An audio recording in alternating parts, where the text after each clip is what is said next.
Buzz Live.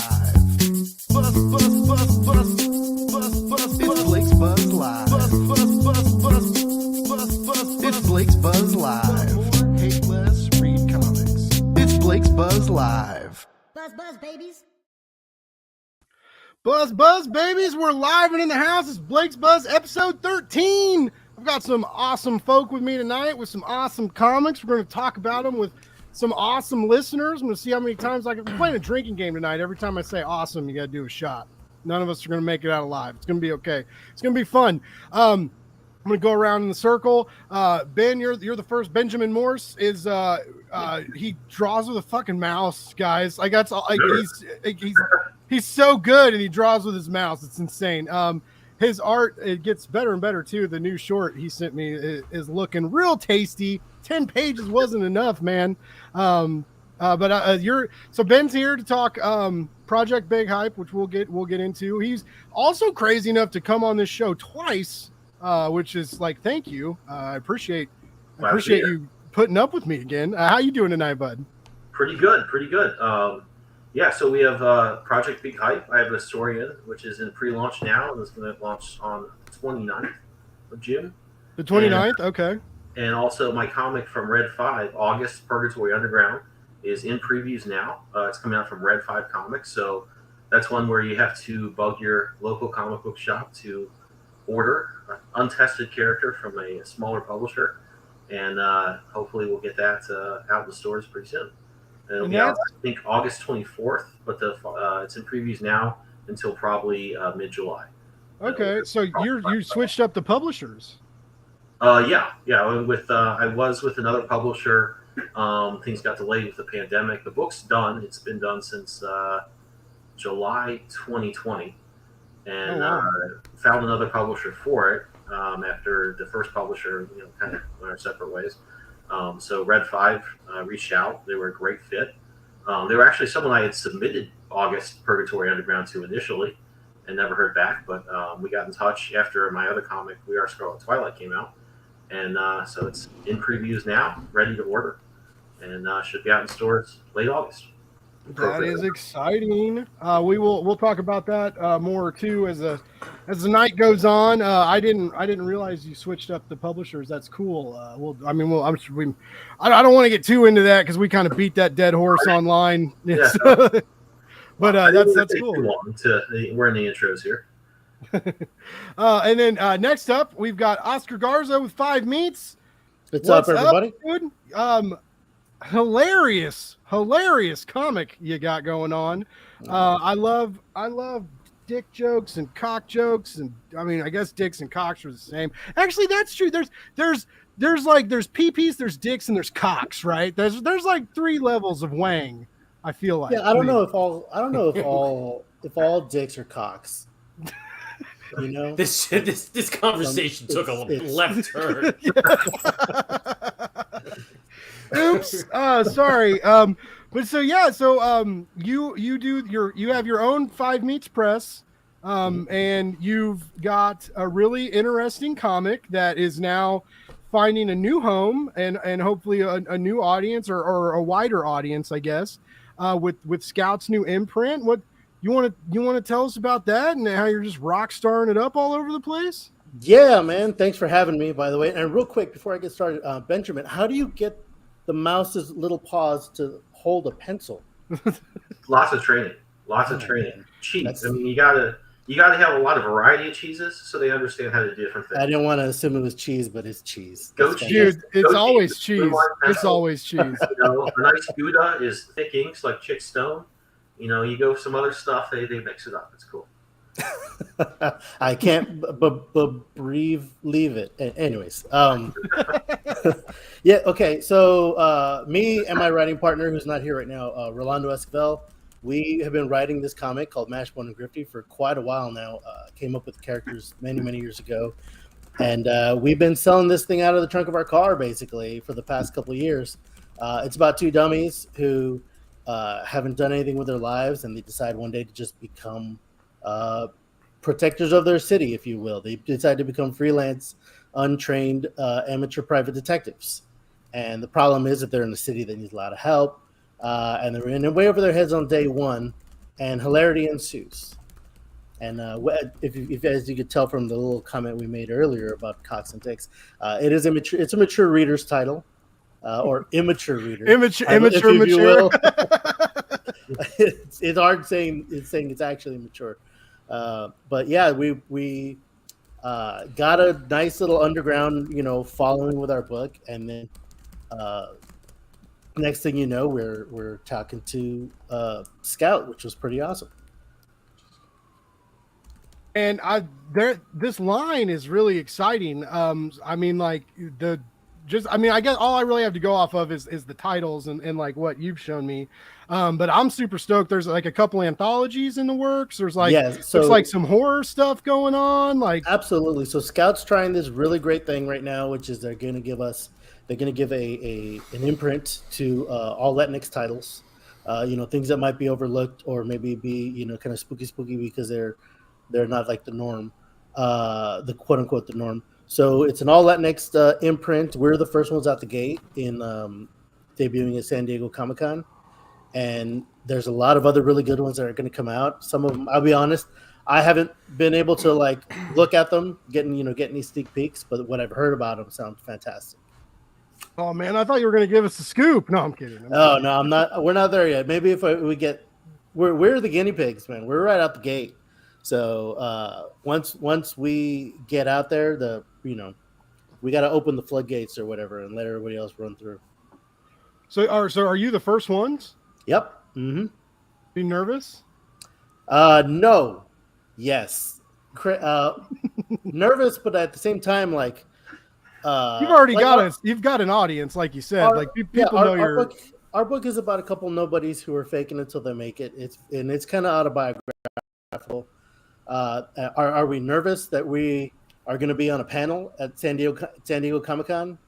I mean, yeah, but at the same time, like the alternative is just I'm just some dude sitting at the couch, and if we go and if we fail, then I get to be just some dude sitting on the couch. Just no big deal. So that is exciting. That's like the con of cons, basically, right? Like I'm super. I got to vote for the Eisners this year. Like that's just fucking nice. Ridiculous. Like, and it's ridiculous, but like everybody's like, how'd you make that happen? I was like, oh well, I went to their website and put my name. Like I signed up, but I mean, I assume they vetted me because they were like, who are you? What do you do? And I was like, I have this podcast and I have a review Substack blog hybrid thing, and I run my mouth on Twitter all day. And they were like, done, you're voting for our winners this year, sir. And I was like, sweet. But yeah, it's cool and it's exciting, and to be like, like there's so many giant like icon, like there's icons, SDCCs for icons, right? And you're gonna like be in that world, and you're not just gonna be tabling, like you're gonna be doing a panel, which is super exciting. Cool. And so yeah, like, thanks, Blake. Now I'm nervous. Yeah, that's what I was like. How can I flip this dude shit on him? He's too calm. He's just too chill. Well, I'm also an independent an indie wrestler on the weekends. Primarily comedy wrestling, which involves a lot of mic work. So I'm used to just walking into a crowd full of a ton of people and not being nervous. Nice. So that's a good skill to have. Yeah, that part's not going to be too hard. The only difference is when I'm in front of wrestling crowds, I'm portraying a character, and sometimes I'm even wearing a mask. So I've never actually gone in front of a giant crowd as like me. So that'll be a little different. I'm gonna have to come up with like a caricatured version of me, I guess. You guys, okay? So we have a mutual friend, Fred. And Fred's been telling me forever. He's like, why haven't you had these guys on your show yet? And I'm like, well, because I'm an asshole, basically. Like, like I just dangling that carrot and like I keep pulling it away at the last minute. But Fred sent me a video of like, you guys do like puppeteer work too. Yeah. So my most popular wrestling character is a character named Pugginhead. He's a little boy around the age of 8 or 10. I haven't done the math. And he may or may not be a puppet, but he's a real boy. So he goes into the ring with his uncle Chubby Uncle Juan, which is also played by me. And the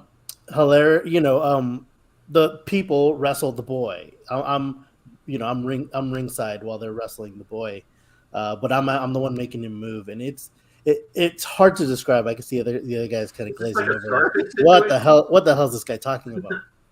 But Pumpkinhead, because he's may or may not be a puppet, he's able to do things that I could never dream of doing. Like he jumped off a 2-story balcony and put a guy through a table, which was probably the highlight of his wrestling career. Shout out to Ignacio. Thanks for dropping by, buddy. And then we got Cupcakes Comic Reviews that's asking, have you been put through any tables? I put people through tables. I don't get put through that shit. Oh, can we say? Oh wait, we were talking about We've already talked about Dick's wings. The genitalia conversation went right over his head. The numerous forms of the heralded yogurt. Well, slingers. if you read issue 1 of Mashbone and Grifty, you'll know that word has just become commonplace in my vernacular. Well, that's awesome. It's the video Fred showed me had me cracking up. Like this puppet gets power bombed and has to go to the hospital, and all these people are like they're in this video and they're all like emotional, and they're just like, it was the most traumatic thing I've ever seen in my life, and like people are like shaking and crying. Yeah, and I was like, the production value is off the chain. Yeah, Dadbot pile drove Pumpkinhead and broke his neck, and they had to stretcher him out, which was it was a very emotional time in his life, and it took him about 6 months to recover. The doctor originally said he would never walk again, and damn it, they proved him wrong. Wow, Bruce Wayne broke his fucking back and he was out for a year. What a fucking little wuss. Like, man, who's that dude? The Caped Crusader's a fucking fraud, ladies and gentlemen. And Oscar, we'll get back to you. Last but not least, Frank. Frank is here to talk about a really intensely emotional, traumatizing comic about alcohol abuse. It's not that's a weird transition. We went from talking about dicks to talking about from dicks to from shorts to dicks to alcohol abuse to me drinking Jameson and Sprite out of a giant fucking cup. I'm the downer of the group. No, but it's so good. Like it's so like fucking like raw and fierce, and it's not scared to commentate on the monsters that hide inside of us that a lot of us deal with, right? And what I mean, I've backed all of your Kickstarters since I heard about you a couple months ago, which was like 10 or 12 books you did in the last couple months, I think. I launched like every 7 weeks. He's insane. He is like whoever said there was a paper shortage, like Frank is doing like under the table. It's because dealing. of me. He's like, I caused it. I've been in the New York Times. He's like, I'll show you a paper shortage, motherfucker. Like, I'm going to do a 15-day campaign and have this to you before you decide if you're digital or physical. Like, I was debating. I was like, do I get the digital or do I go physical? And I swear, I clicked physical and the fucking mailman rang my doorbell. He was like, here's your comic. I was like, how the fuck did that happen? But no, he puts out a ton of content and it's good. And he's got like a vibe. He has like a solid vibe, and he does a lot of horror and stuff, and it's cool. But there's always like kind of a little bit of lightness in the narratives, and this one, man, you went like full. There's no light, and you know what? There's a reason I kept it in black and white, because this is it. Kind of, I didn't want to colorize the story or the theme or the message of the book. It doesn't even have gray tones in it. It's just stark black and white, and I thought that was very fitting. It kept it rough and raw and grim. And harsh lines, heavy inks, it's big vibes, heavy feels, tears, it's a tough sadness. Book. Yeah, it's a tough book to sell because comics are so fun that like when you do a project, you always want to be fun and upbeat, and you're like, yeah, this is not that fun. But sometimes you just gotta get depressing. You know? Yeah. I can see you put your dog through the ringer. Your dog is out. She's the older one, and then she's the puppy. So she bothers her all day. So that's what happens. Same man. I have like a going on 12 senior old boy, and we just got this new fucking puppy I love him so much, but he's a clusterfuck. Oh God, she's a goofball. Goofball. But yeah, they're finally starting to play though. Like we've had him a little over a month, and he he still doesn't like Bruce will, even when Bruce isn't wanting to start shit. Bruce is the puppy. He like goes up to Maynard and he'll try and like lay down next to him. Maynard's like, nah, fuck you. He gets up and like goes, but they're never too far away. Like they're always in the same room. So it's interesting watching their relationship. I could watch my dogs play all day long. Right? Like, why can't I get paid for that? Yeah. Well, you know what, we when we went away, we had a house sitter, and she was taking pictures of the dogs and like sending to us. So I'm like, this is this woman's job to come into our house, to sit on our couch, to watch our Netflix, go through your drawers, look at your shit, hang out with our dogs. Like, people get paid to do that shit. Yeah. No. Yeah. I'm in the wrong field. That's a comic right there. A creepy house sitter that just kind of smells your panties. Yeah, that's the next Kickstarter launching in August, ladies and gentlemen. Blake's panty sniffer. That's the name of the book. No, it's not. You wouldn't be attached. Yeah, like I went from like getting hyped for pull quotes to putting my name in the fucking. You thought this was title. A podcast? This is a brainstorming session. We're coming up with. Well, yeah, like this isn't. I still don't know what Blake's Buzz Live is. Like, but this happened because for some reason people like my podcast, and a lot of you indie folks were like, oh, like we want to be on your show, and then like they're depending on the week, like some weeks I'm like 3 to 5 weeks out because like people are like, hey, my Kickstarter's here and this time, and then I'm like juggling chainsaws trying to keep up with shit. And all these people were hitting me up, and I was, the more I do this, the more I get to know you awesome indie folk, and it's like I want to help out everybody, and I have that mentality of like one day I'm going to say someone no, I'm going to tell someone no, and I can't, I'm sorry, and then no one's ever going to ask again, right? I'm going to be this like podcast pariah. I'm going to end up like telling fucking weird stories by myself on Sundays, and I can't book guests anymore, and so I was like, oh, I'll try this like live stream deal, and I'll have like a few people on. We'll talk about their projects. We'll talk about comics. Maybe like pick some hot topics or something, and talk about dicks. Dicks. Yeah, that's gonna be the reoccurring theme of the night. We're always gonna come back to that. Well, I do think it's important, and Oscar said it right. Like, not all dicks are cocks, right? Like a cock is something special, right? A cock, you gotta be proud of that, right? Now I know why people ask you for pull quotes. You got away with words. Yeah, right. I'm like a fucking poet. I'm like a fucking serenade you with my foul mouth. Not all dicks are cocks. It's an important subject. We gotta let the world know. Speaking of which, you guys may hear a cock. First of all, stop sending unsolicited dick pics, right? You don't get to do that unless you got a cock, and even then you still don't get to send an unsolicited cock. It's a dick pics and cock shots, right? Now we're approaching different art forms, different phallic art forms, right? So like, if you want to send it, you got to hint, right? You got to hint at being like having the girth for a cock shot, right? No, we need like a cock copyright office. Where you get like an authorized cock. Yeah, we're looking for interns. If you want to work for free comic book PDFs, you hit up Blake at blakesbuzz.com. You just shoot me an email, and we'll load you up with comic book PDFs and dick pics, and you put that on your resume. Start CBR will hire you in a month.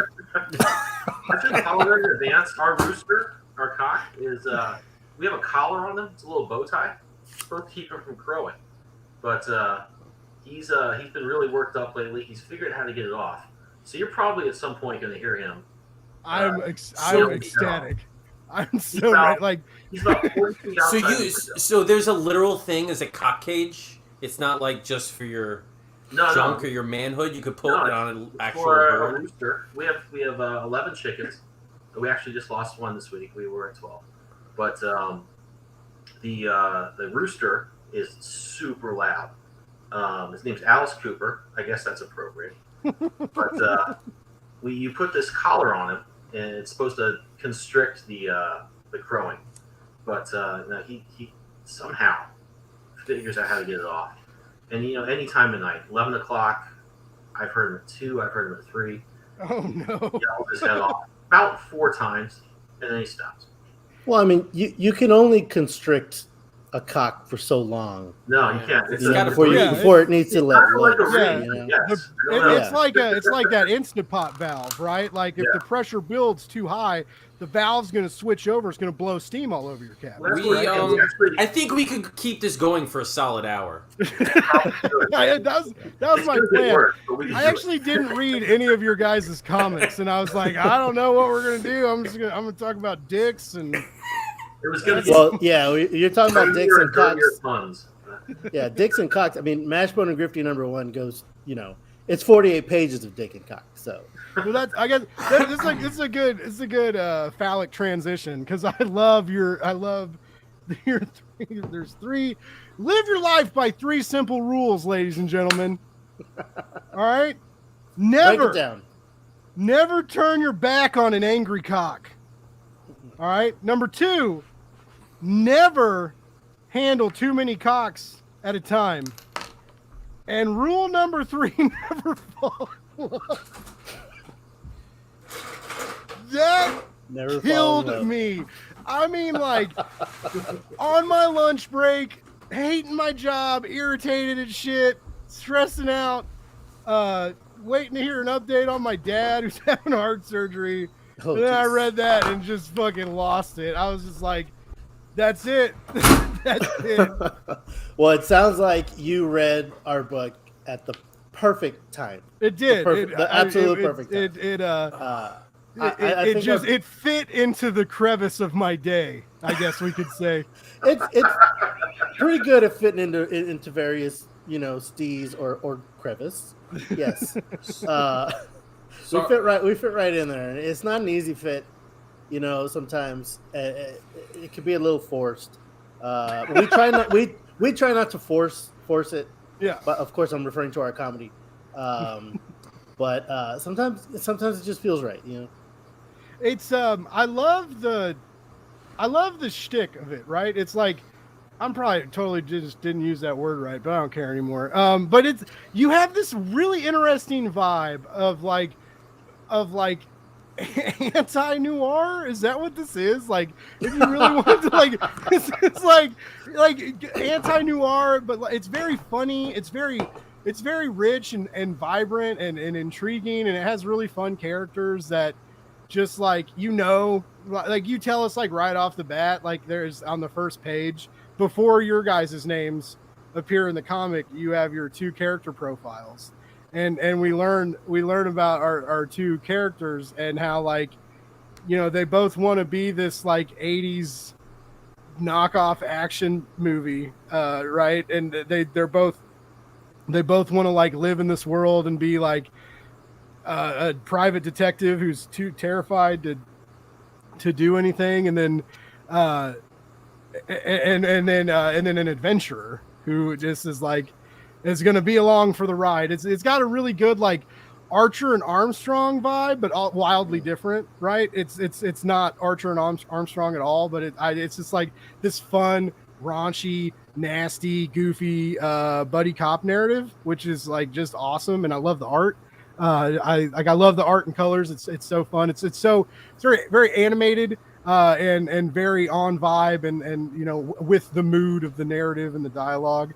But it's funny because you guys you're relentless in the puns and the dick jokes and the goofiness, and you never back off, right? And it's never too much. Like you ride this line, a very smart line of like, what can we like? How far can we take this joke? But also like, oh, we also have a story we're telling. We're progressing this narrative. We're introducing new characters. Like there's character arcs. There's the other things, but you still throw so many jokes out there. Like, did this take a lot of editing? Like, did you guys like on like the first draft were you like, oh, we can't say this, like this is like, or like or like because I there's just so I don't know, it's intriguing. I haven't read a lot of stuff like this before. It's like Ren and Stimpy, but like for me now at 36 and useless. That's a lot of really good stuff. Thank you so much for saying all that. I really appreciate it. The noir thing, yes, but it's not anti-noir. We're actually very anti a lot of shit. Like, we're very not anti a lot of shit. Like, we come at this with a lot of love and care. Hopefully that shows. We're not there to just like cock for cock's sake, if you will. You know, we're not just running around going, look at cocks. It's Yeah. you know, like we rarely ask ourselves, can we do this? Hey, it's Fred. I saw It's Fred. I just took it. I just took him away like a dick. I recognize Sorry. that face anywhere. What's up, Fred? Everybody's Everybody's comic book dad is in the house right now. Fred. Heck yeah. Fred loves comics. So we rarely ask ourselves, like, can we do this? We say, like, how do we do it right? Like, Okay. how do we make it funny, and not just funny in like a gross out way, just like a legit, like, this fits within this universe that we've created. And to make this whole universe kind of thing, we, like, the first issue is not even necessarily an origin story, because, like, the origin story is the inside cover. It's like page 1. This is Mashbone. This is Grifty. This is their mission. Day 1. Here we go. They've already, like, we didn't we didn't go through the process of them, like, whining and like developing their superpowers, because they don't have superpowers, but developing their gimmick of, like, let's do this. Like, this is them already on their first day on the job after they decide to do it. To get technical, en media res is the Latin term. I don't know what that word means, so I'm gonna take it as an insult. It's when you start a story in the middle of action rather than start with the bullshit, you know? Nice. Okay. Yep. I always thought people did that so that, like, issue 4 or 5 roll out, you need a little bump, then you drop like an issue 0, right? And then you're like, ooh, like issue, like, you know, everybody's like, oh, I need the issue 1. But, like, I see an issue 0 and I'm like, I've never even heard of this fucking comic. Yeah, I DC made me buy 52 of them a long time ago. Yeah, Bought all 52 of those motherfuckers. Well, they dropped all the zeros at the same time, and then they thought they'd be sneaky, and like 8 months later, they would be like, "Oh no, we got a new character, a new zero." I'm just gonna pick it up. Yeah, you know, to be honest, I actually knew exactly what that word you were referencing. M relish red. I knew that word. I just didn't. I didn't think you guys knew it. So I didn't. Your friendly neighborhood podcast host to make you feel better. It's actually 3 words. Yeah, M relish meds. Yes. Yeah, got now you nailed it. I Hells yeah. relish meds. Yeah. No? That? All right. Just kidding. Man, we went from dicks to drugs to butchering the Latin language. I like what you said by relentless. We were big fans of Mad Magazine growing up. Nice. Among a lot of other things. And one of the main things that that we loved about Mad Magazine was every panel had to be a joke. Like, Mad Magazine wasn't in the business of telling a story. Mad Magazine was in the business of telling jokes. So every single panel had to be a joke, and it had to hit. And if it didn't hit, well, the very next panel, there's another joke. So that's what we try to do. Like, every panel, or at least every other panel, like, it's got to have funny in it. And if it didn't, then we try to figure that out. And now how many you have, like, a trade out already, right? Since before the relaunch? Almost a trade? Yeah. We had 4 issues out, which was culminated last year in a Kickstarter, a 200-page Kickstarter. 200-page Kickstarter, which had all 4 of the issues that we did. Excuse me. And after that is what kind of sealed the deal with us for Chispa Comics and Scout Comics. So we had these 4 issues, and they're not 4 issues as in, like, 24 pages or whatever. Like, each one of our issues was 48 pages. I was gonna say, like, that's a pretty big issue. Yeah. And that is a benefit of imposter syndrome, because I was worried that nobody would read 24 pages and go, I can't wait to get the next one, because I'm just a dude like handing it to people, you know. Yeah. So what we did is, like, we just make 48-page issues, which is two comics stuck together, you know. And once we had that, we had all this content, and we, through networking, you know, Scout was like, Chispas likes all your stuff. They like all your stories, and so we have that big meaty chunk of stuff that we're remastering for, to be suitable for print, I guess, or for like a real comic book. What do you mean by remastering? Are you going to keep them? Are you going to keep your big, lengthy, meaty, elongated comic as 44 pages? Are you going to? It is girthy. You can say it. It's girthy. It's a girthy boy. Yeah. Damn boy, he's thick. That's a thick ass boy.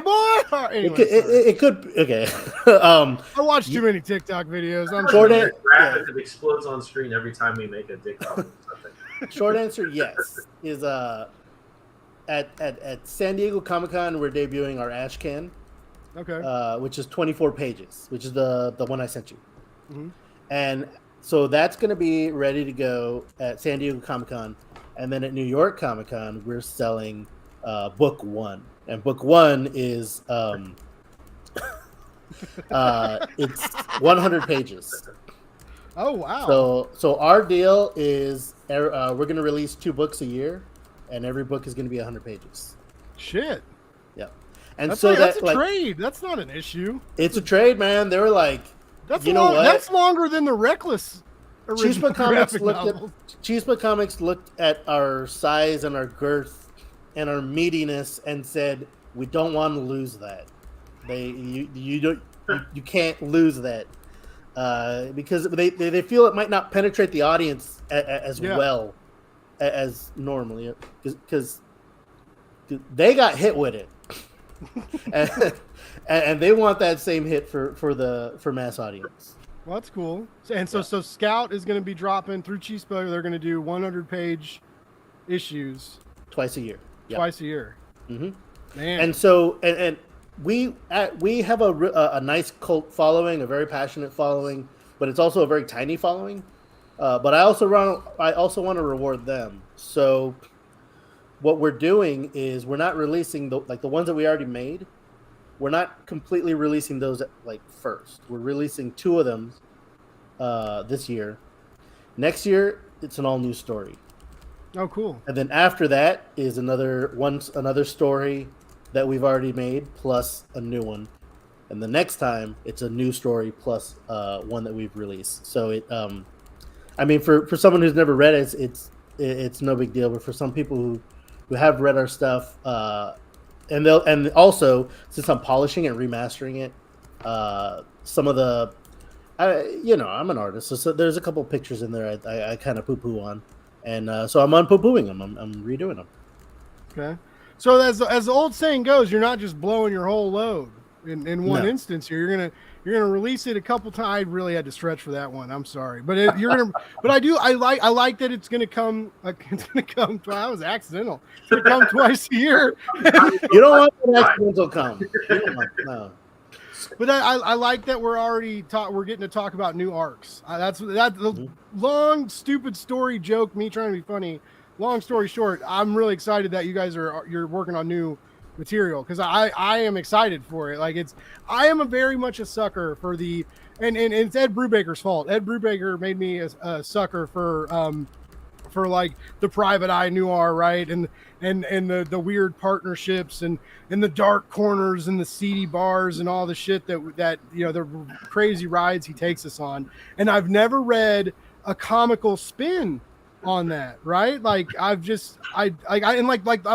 a big fan of the Harper stuff too, with Darwin Cook and stuff, and but I've never really read comical noir or the something that kind of makes fun of the cheesiness of it all, because you lose that in noir, because there is a cheese factor of noir, all these things have to happen, right? And we use these cliches to tell the story, right? And it's just okay, there's the private eye. Oh, here comes the pretty girl into the office. What's gonna happen? Yeah. And then somebody got murdered, and but it builds up into this beautiful crescendo. But again, I've always seen the intensity and building tension through action and intense drama, as opposed to building tension with dick jokes, which is comically building tension isn't an easy thing. Like you gotta be a good writer, and your art has to pay off too. And like the art, they complement each other very well. Which again, Thank I mean, you. that's why I said it was relentless, because it Yeah, just is. You don't back down. You're like, this is Thank what you. we are. Like, I'm gonna make you laugh. I'm gonna be goofy. I'm gonna tell you an interesting story about these interesting characters that make no sense. This monkey person and this dude who's scared to be a PI, but is gonna be a PI no matter what he has to do, right?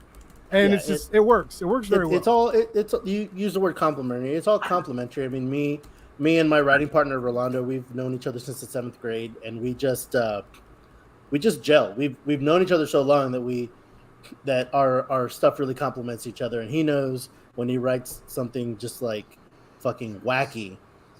He's giving me the task of drawing something fucking wacky, and it all works out. And the whole noir thing, I love comedy. Comedy, as obviously, like, we do comedy books.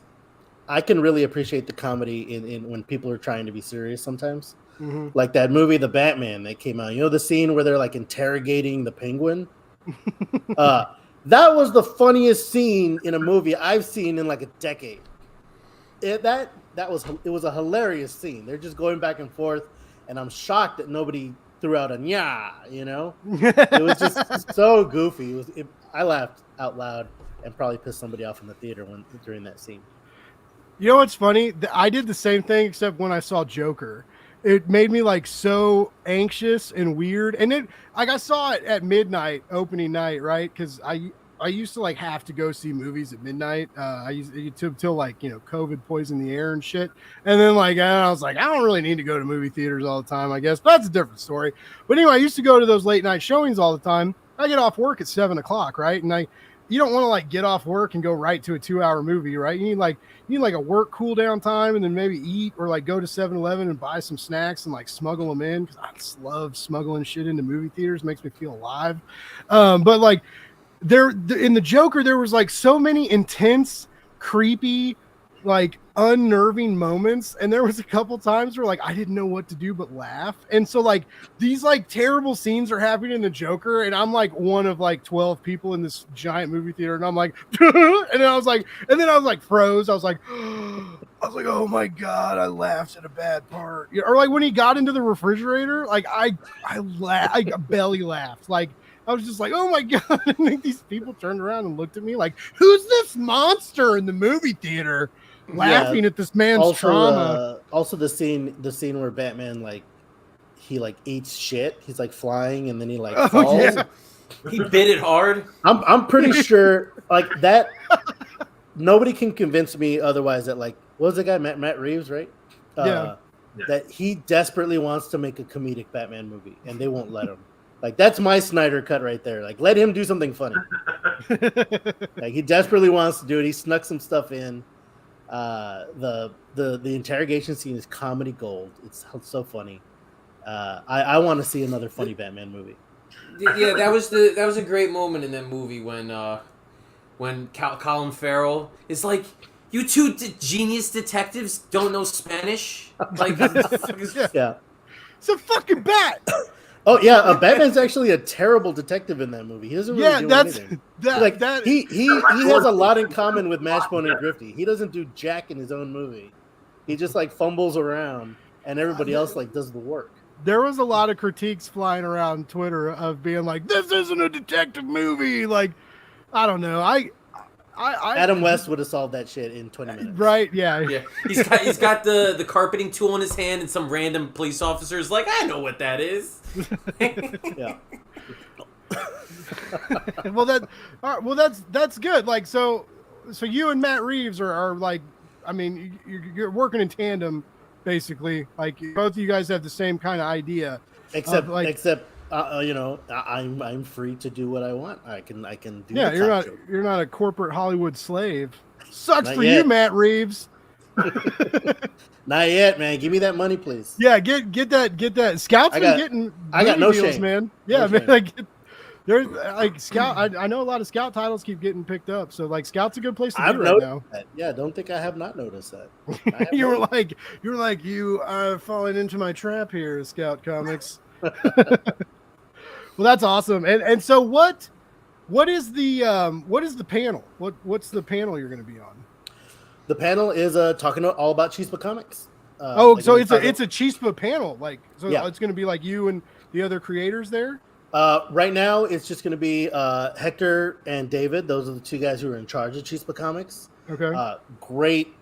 Freaking great guys. I owe them a lot for what, I wouldn't be talking to you guys about this thing if it wasn't for them. And they are the guys in charge of Chispa Comics, and they're gonna talk about all the books. And since our book is the one there, we're gonna be there. Nice. Well, that's super cool, man. I'm excited for you. I know, like, I mentioned on a while back that you guys sent me your comic, and I got like. Yeah, you big leagued us, man. I did. Well, I didn't. I just suck at checking emails and Twitter DMs, man. It got. I've never been good at emails like in my regular life, and then when I started doing press and got like hundreds of emails a week, and I would just be like, I don't know what to do. What? Like, what do I do? Like, I was like, I don't know what to fucking do. But yeah, so anyways, I was that asshole. They sent me their stuff to read, and I missed it. And then other people started talking about it, and I was like, oh guys, sorry. I'm just kidding. And then I still didn't have them on the show, and then I waited till they got picked up by New Scout imprint, and then I was like, hey guys. No, I'm just kidding. But they, to be fair, though I am an unorganized prick, got to bring it back to the dicks. But that I did hear, like, you guys got covered by some cool sites, and I did hear that, like, you guys were the right kind of funny, and you had the good kind of funny books, and so, like, there were vibes. Like, I wanted you here, like, but I just sucked at getting you here. I wanted you on the show. I just suck at doing my job, Oscar, basically. Hey, we're here now. You don't suck. We're here now. Well, anyways, I'm super stoked, and I'm so stoked for more people to get to read it. I love it. I love everything that Scout's doing, basically. Like, they're cool people. They're fun. And they got a comic book for everybody. Like, you want romance, you want fantasy, you want horror, you want sci-fi, you want dick jokes and goofy noir narratives. We fill that void. Yeah, you took it. You took that.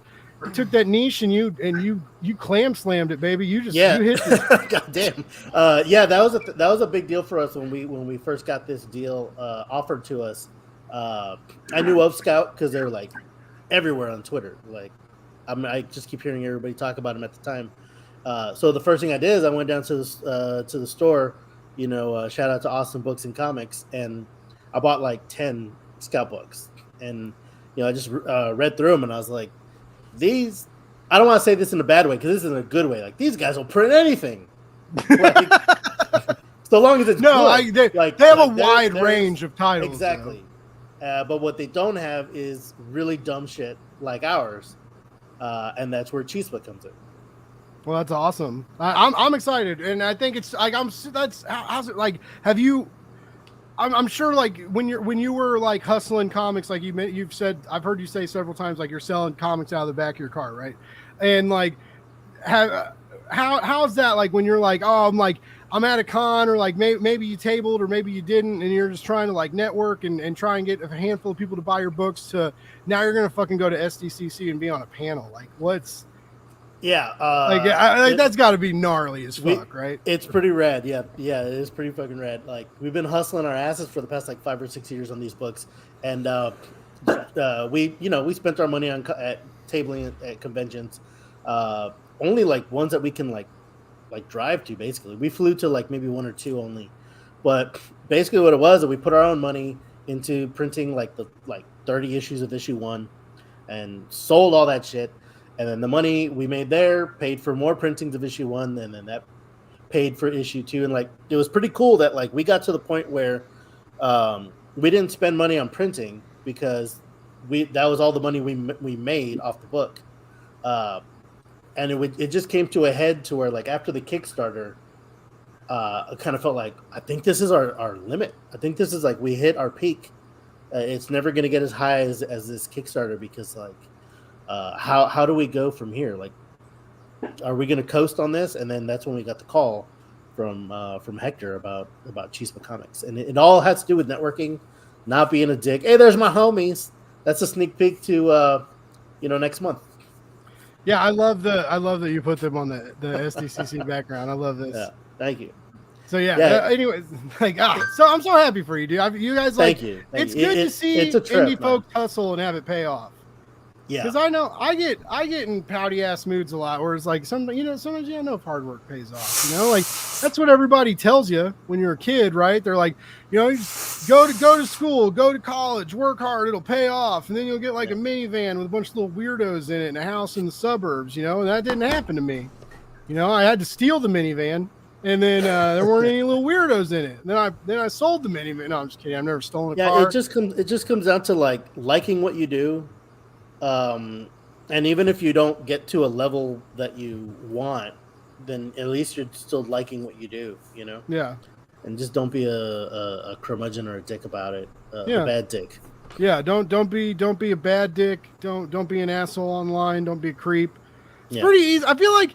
Well, I was about to say it's pretty easy to make it in the comic book world, but that's me being a douchebag. Like, it's not necessarily easy, but like once you get a little bit of attention, right? It's easy to take that and make something of it. But I feel like so many people like take that the wrong way too, because you just hear about so many creatives, that just want to fucking run around and be like the Flash, and like nobody needs to be like the Flash right now, ladies and gentlemen.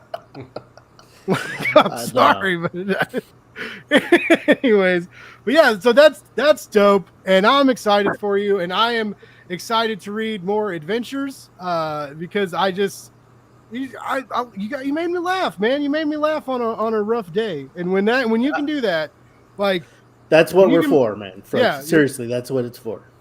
So yeah, so keep your eye out for Scout's new imprint, and definitely keep your eye out for Mashbone and Grifty, which I just love. It's such a good title. Their names are so fucking goofy. Anyways, so yeah, Oscar's awesome. I'm so glad I finally got to talk to you, and I'm so happy for the new stuff that's coming. People that go to SDC, like, line up for that panel. Pack this dude's fucking house, man, because he deserves it. Like, ask him a whole bunch of weird questions, and everybody make a dick joke. I want a huge line of questions. Everybody start with a dick joke and just throw them off. Because I'm gonna need material. Yeah, and he's gonna write. He's gonna record everything, and then maybe you'll appear in a comic book one day, or you'll get a pull quote on the back cover about your misshaped yogurt slinger that just makes everybody happy in the wrong ways. I don't know, man. Jesus. I don't know. Anyways, I hope someone comes back on my show one day. So next up, let's just topple the vibe.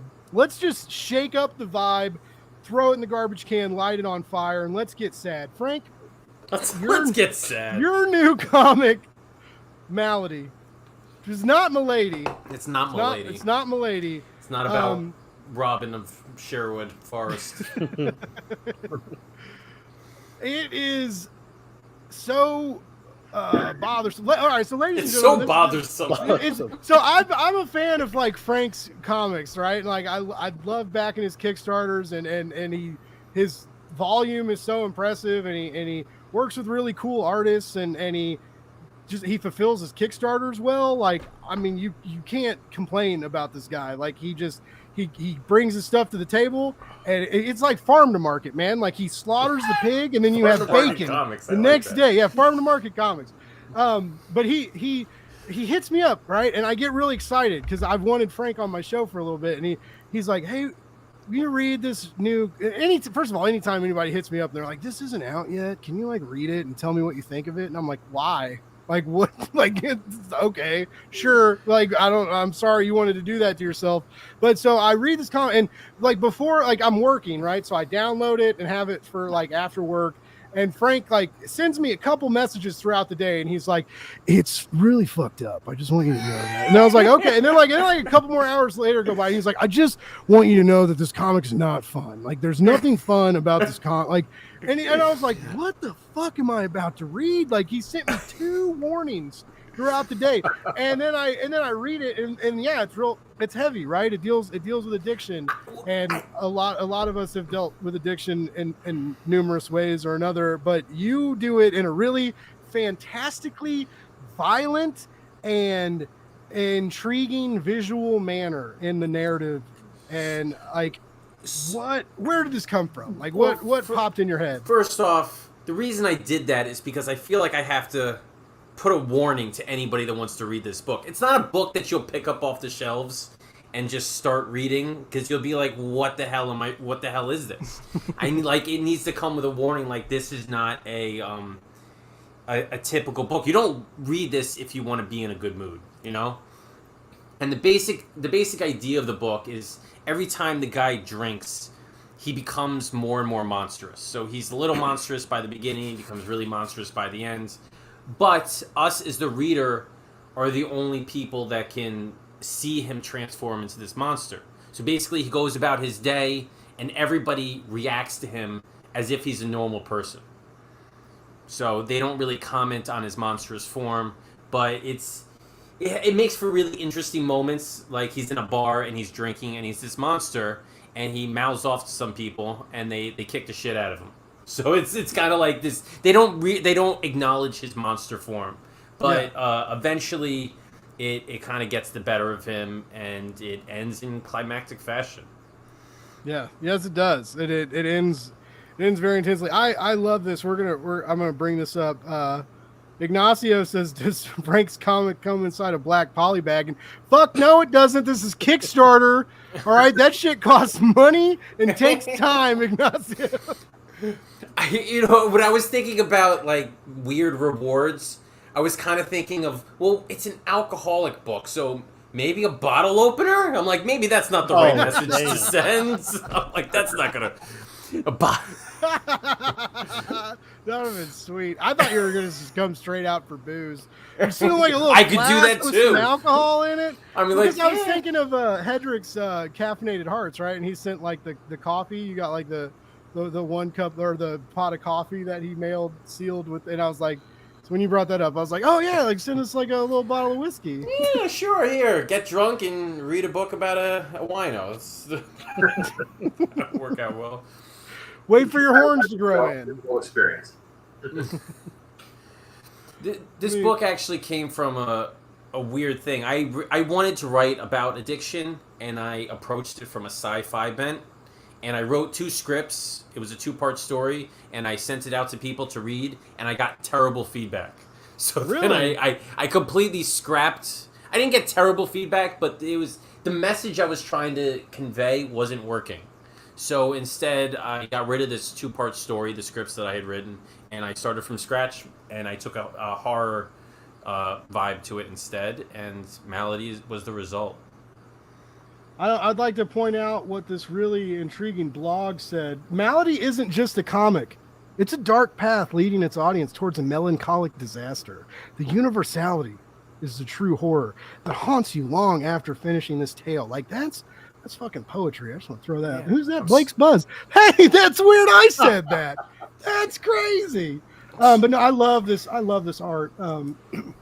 It's so good. I love the black and white. I love the no grays. I love the hatch marks. Man, these eyes, man. Those eyes fucking pierce you. Like, and this is an early monster. Like, it gets worse.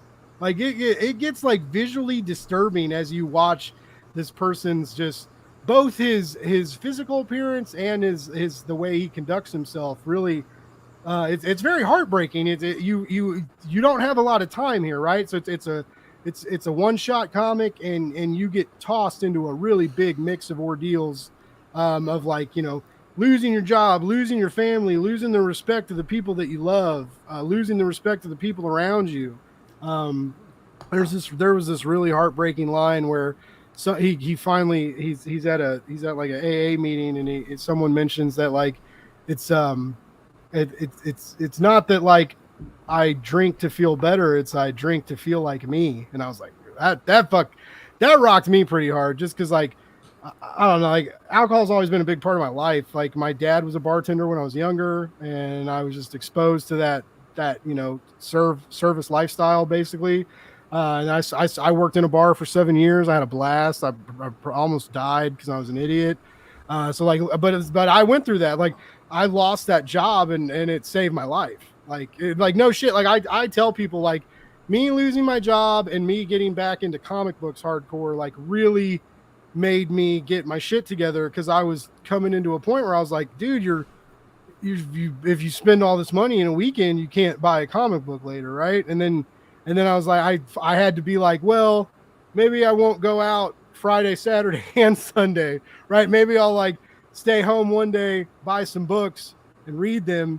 And then I've 2 people I worked with have like had like massive liver failures. Like we used to like party and stuff. Like it was crazy. So like this was a very big part of my life, and for a while it was fun. It was fun and harmless until it isn't. And then sometimes that takes you a while to learn. So I related to this book really, really hard. I think you handled it so right, man. Many ways. One of my favorite moments of the book is actually on the first page, which if you go up, you can actually show it. And that's how he starts his day. And I thought that was a very important kind of tone to set, in that this isn't like the beginning of his life. You got to remember that he had a day yesterday and a day before that, and whatever happened from those days, this is how he winds up on the couch, hungover, popping pills, and just trying to make a go of it. Yeah. You know what I love about comic books? I drew the exact same scene, but in my book it's funny.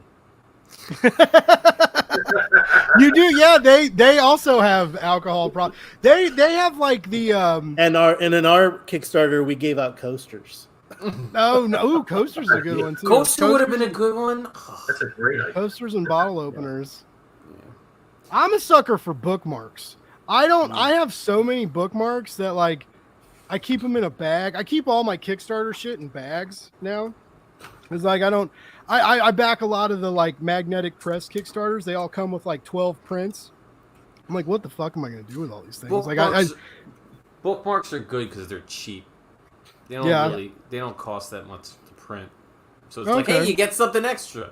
Well, and you use like, so even when I get playing cards or like the new trading card fad that goes on, or tarot cards, a lot of campaigns I've backed came with tarot cards.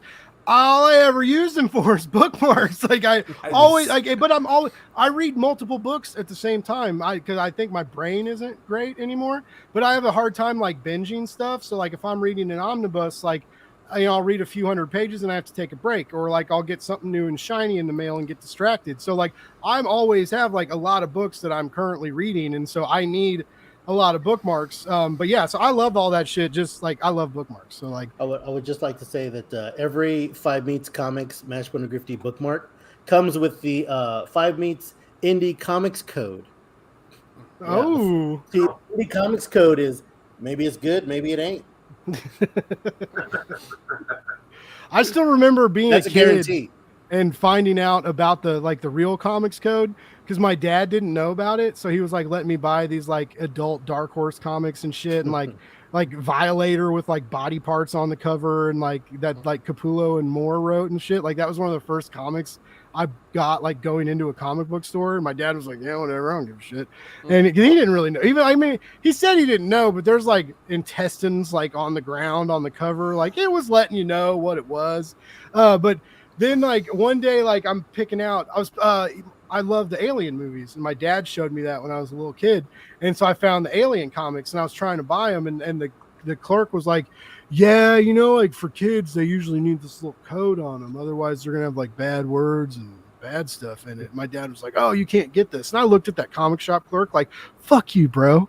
Like, did you not want to make the sale? Like, you were going to make a goddamn sale, and then you were like, no, I'm going to fucking step on this kid's fucking dream for no reason. It wasn't like I was an asshole, like, touching all the figures and blowing snot all over everything. I was just in there trying to buy a comic, and he was like, sir, you may not want to buy your son this comic because it's got, like, bad stuff in it, and if he's playing Mortal Kombat, he's going to grow up and be a little monster, and I don't know.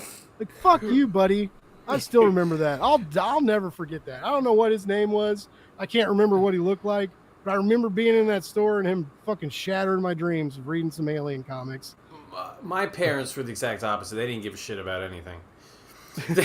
I have this distinct memory of, in movies, like I remember watching a movie and seeing a kid go up to his dad, and if a kid ever wants to make their parents flustered, they're like, "Mommy and Daddy, where do babies come from?" And they like don't want to talk about sex or whatever. I tried pulling that on my dad. He goes, "You know where they come from? A man fucks a woman and a baby comes out." So I'm like, I don't think I ever had a talk with my parents. The only time. All right, you guys want here's story time. You guys want a good story? All right, so I'm in high school, right? I just started smoking weed, and I buy a bag of weed from this dude at Rockhurst High School, and then the funny thing about being in this fucking high school is like everybody knew. They were like, oh, Blake bought weed, and so like then everybody's like, oh, Blake, you gonna come hang out this weekend? I was like, no, I'm gonna sit at home and play video games and fuck all you guys who have never talked to me before until you knew I had drugs in my locker, but that's cool. But anyways, so I fucking get lit. I get into it with my mom on the way home. I go outside with my dog. I smoke a bowl behind the shed. I come inside and I grab the orange juice out of the fridge, right? I'm chugging orange juice. And I guess I just reek a pot. And my mom, like, I put the orange juice back in the fridge and I look and she's like steam coming out of her ears and shit, right? Just glaring at me like, fuck you. And I'm like, what? And she's like, you're not going to smoke weed in this house. And I was like, I smoked weed outside. What are you talking about? That didn't go over well, by the way. So she's like, fuck you. I'm done. Like, your dad's going to deal with you. So my dad comes home from work and he's going to have the pot talk with me, right? So side story, go back in time to when I bought this weed. My drug dealer gives me a Japanese hentai VHS tape.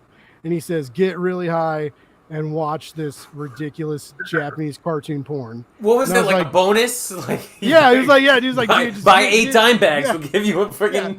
Yeah. For every $40 you spend, I give you a weird ass Japanese porno to watch. And so I get lit and I'm like, wait, I know I'm in trouble, right? So I'm like waiting for my dad to come home, just like rail into me. And so like I'm fucking like put this cassette in.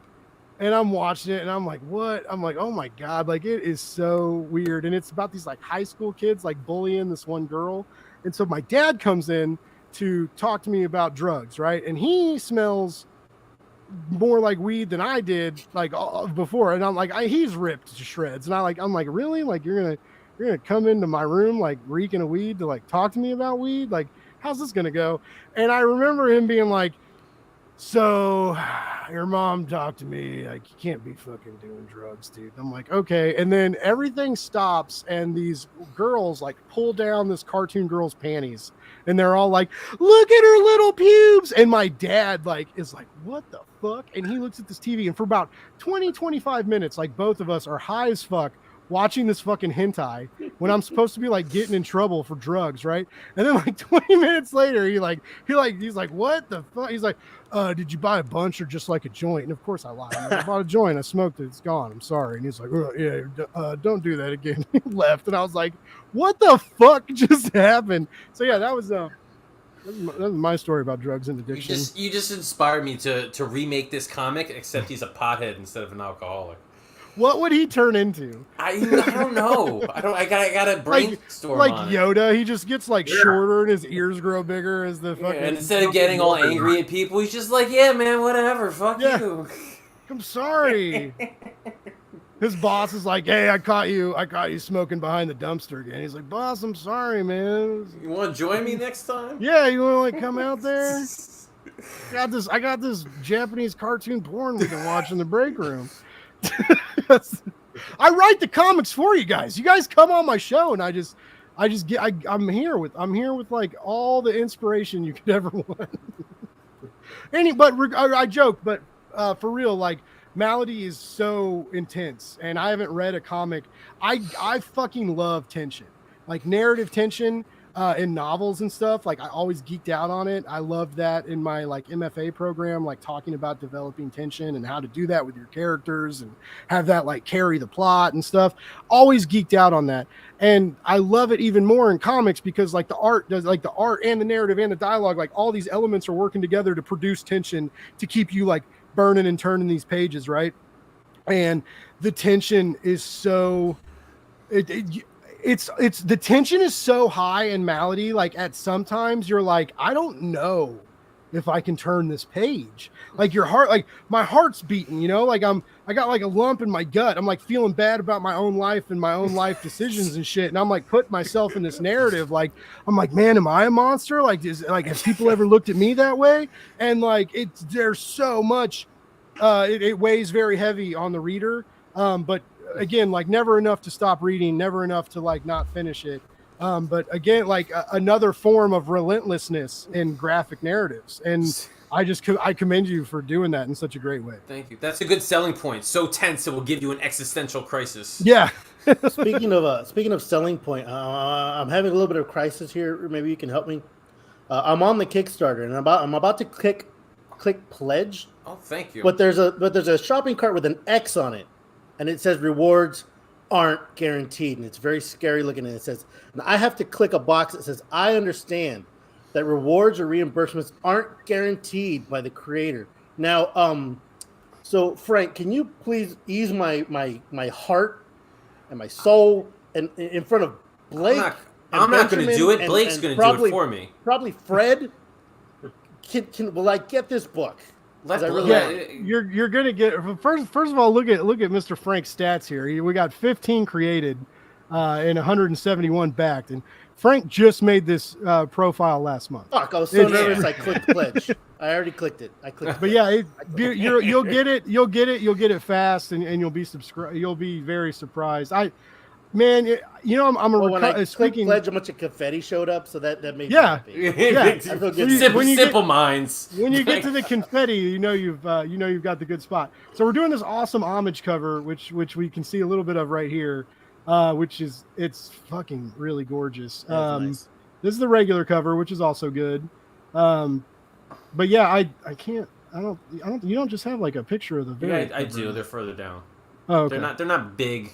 Okay, so all right, so we got the homage cover. Like a note on addiction, going back again, because this is how I do things, both in my life and Blake's Buzz life. I always go back to stuff. My family says I never let things die, and I'm like, yes, I will not. I will not let you forget the stupid shit you did last Christmas.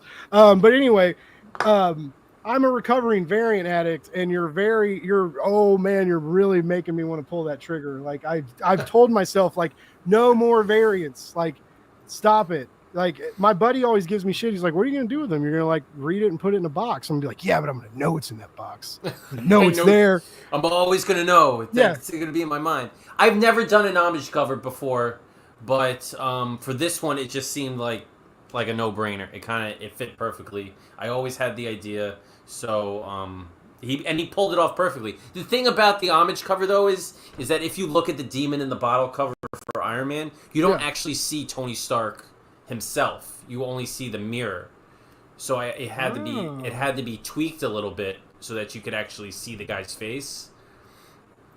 Okay, because that's saying? Yeah, Ignacio brought this up too. He said, how does he see himself in the mirror? And apparently he does. So we don't really come to a point in the narrative where we address this, but I guess we kind of see it in the variant. But so was this just for like variant cover coolness, or would he actually see himself? It's for variant cover coolness. If you want to try to wrap your brain around it, go ahead and spend hours trying to come up with a theory as to how that happens. But it's strictly for the variant cover. Well, that's cool, man. I again, like, it's so good. Like I said, I love your other comics. You're an awesome writer, and this was cool deal to see you tackle. And also, like, one of my favorite things about Kickstarter is the risk taking, right? Like, everybody takes a risk, right? Maybe you try and pitch this, and people told you no, and you said, "Fuck you, I'm going to do it anyway." Maybe like people told you this wasn't a good idea, and you said, "Fuck you, I'm going to do it anyway." Like, that's the beauty of Kickstarter. Like, I'm going to tell my story how I want to tell it because I believe in it, and then you put it online, right? And a lot of times you find that like you have an audience and you have potential readers that like also want to read stuff like this. And this is one of the great things about Kickstarter is crazy, off the wall, emotionally intense stuff like this that goes beyond the traditional narrative, right? That also is like a commentary on the darkness in our lives, which, I mean, I think a lot of people are scared to tell those stories too right now because we're like oversaturated with it in real life. But there's still a spot. It's still there's still a place for it in my fucked up, cold, twisted heart. I talk to a lot of creators, and they're raking tens of thousands of dollars. They're on their 10th issue in Kickstarter or 15th issue or 8th issue or whatever, and backers are following them from one to the other, and I think they build up a huge following. And they say, look, Frank, I could never do what you do because you are launching a new title every single one. So it's not like I'm doing an issue 1 and then a 2 and then a 3 and then a 4. So I kind of take a chance every time I launch, hoping that people that like my previous stuff will back the next stuff, even though it's completely different. And I kind of get a boost when people say that to me, because I admire the fact that they're raising all this money and they got all these backers, and it's tough when you start from scratch every time. But like you said, that's the great thing about Kickstarter. You get to throw. People say that Kickstarter is like throwing a party with invitations and hoping people actually show up. So when people do show up, it warms your heart. I kind of wonder if you have like if it's like a strategy, because I back your Kickstarters because I've read a lot of your stuff and I like it, but now like I'm to the point where I'm behind in your Kickstarters because you release too much content, and so now I'm like, oh, saturated the market. I have to back everything. I'm pretty sure these other 3 comics are going to be really good, so this new one I got to get, and then like that comes in the mail, and then your newsletter comes out, and you're like, hey, you better go to the pre-launch page, and I'm like, and I'm like excited, like it's like, I mean, do you think that helps a little bit? Or obviously not to that extent, but like, I mean, seeing other people release comics on Kickstarter, like your volume is a lot different than a lot of other people. I've heard you talk about this on other shows. You usually have stuff like paid for, ready to go, right? Like you're kind of one campaign ahead. Yeah, well, more than that. I don't launch a book unless it's pretty much done. And the reason I do that is for that quick turnaround, so I can launch the next one. I have writer like ADD. I can't just focus on one property, which is why I bounce around so much. But one of the benefits to that is if somebody misses a campaign, they can just go, and they want to still get the next one, they can just go to the next one because it's a brand new title, brand new story. And the benefit with add-ons, I love the Kickstarter add-on feature now that they have, is I always put my back titles on there. If you miss one, you can pick it up there. If you're having a tough go of it and you can't back, so it's no hard feelings. It's all good, baby. What most of your stuff's like one shots or like maybe a couple issues, handful of issues. Like, do you have any longer form stories you got planning, or is that your comfort zone? They're all written. It's just the thing about Kickstarter is if I'm gonna launch 5 a year, and I do a 4-issue story, that takes up a lot of those slots, and I got so many stories I want to tell, so it helps to just do one shots, or even 2-parters is a pain in the ass, because now I'm like, I gotta launch another one that's going to take up a slot, and it's going to push another story that I have on the back burner. So for Malady, when Malady launched, it was ready like a week before it launched, and because I didn't know which title was going to launch, so I have like 4 Kickstarters, like pages that are all built, just waiting for the books to be finished just to go. So I'm already into next year as far as building out the pages. How have you dealt with the paper shortage? Because I don't know what printer you use, but like I said, man, your fulfillment always impresses me. Like I get a pristine Gemini mailer. It's bagged and boarded, maybe like a stick. You like a sticker or a bookmark or something easy, and a nice printed comic that looks great, feels great, and is easy to read. Like, I feel like so many people struggle with this, but I see you like dropping these like they're hot, man. They're just, you have like a conveyor belt.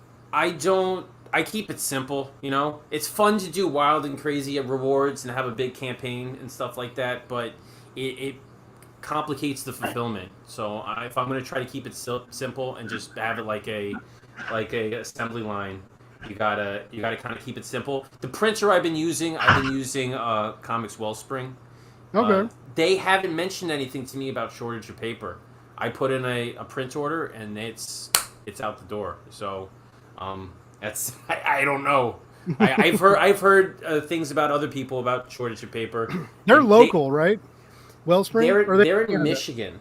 Okay, they're in Michigan. They're in Michigan, which means if they ship me UPS ground, I get it in like 2 days, which is pretty great. And they haven't mentioned anything about paper shortages, so crossing my fingers that if I keep putting in orders, they're going to keep fulfilling them. It seems like a lot of people, because I know like some people switch to Canada, and then I know like overseas shipping was like a lot cheaper, but then like you deal with like the freight clusterfuck and all that shit, and you never really know what's going to happen. But like domestic printing seems to not have as many issues with the shortages and some of these issues. But I mean, there seems to be like a big, I don't know how much money you're saving or spending to print locally, but I mean, so there's still a lot of people that are so hesitant to do that. It's a give and a take. My print orders are not nearly as big as they should be in order to have stock. I print just enough over the to fulfill my Kickstarter, just to kind of have some back stock, and so it's something. So my cost per unit is not as low as it could be if I just go crazy and order thousands of books. But the technology of printing is rapidly evolving, which is cutting costs. You know, when I first started this, the digital printing wasn't as good as it is now, and it's just been, I don't know, 5 or 6 years. So it's going to get to the point where digital printers will just be able to just pump out books to you like nothing for short print runs, and it could be relatively cheap. Nice. Well, that's good to know, because that's all I ever hear about lately is like I always laugh. I mean, I know you guys don't laugh because it's probably not funny to you guys, but like, you know, when you guys, your Kickstarter updates, and I appreciate the honesty, but when you're like, oh, there's a delay, and I'm so mad, and I'm like, are people really getting mad about this? Like, that one of the best things I like about Kickstarter is I back something, and then like maybe like a year later when I'm broke and can't buy a comic, I get one in the mail. Right, like that's one of my favorite things about Kickstarter. And so yeah, like I've seen people like complain and be like, yeah, I've been waiting on this for a while, and I'm like, yeah, but you know, like maybe quit being a little entitled wine bag and like wait for it. I think people start getting pissed when they're waiting on stuff and they see creators doing like other bullshit. You know? Yeah. Okay. Yeah. Like they're pushing another title when it's like, come on, man, you gotta. It's not even like they have a printing error. Like they haven't finished the artwork and like little. Maybe if the like Kickstarter made that person a millionaire. Yeah. And then you're like, all right, now where is this shit? But I hear horror stories where people, they order like thousands of books, they print them overseas, and they go, I don't know where they are.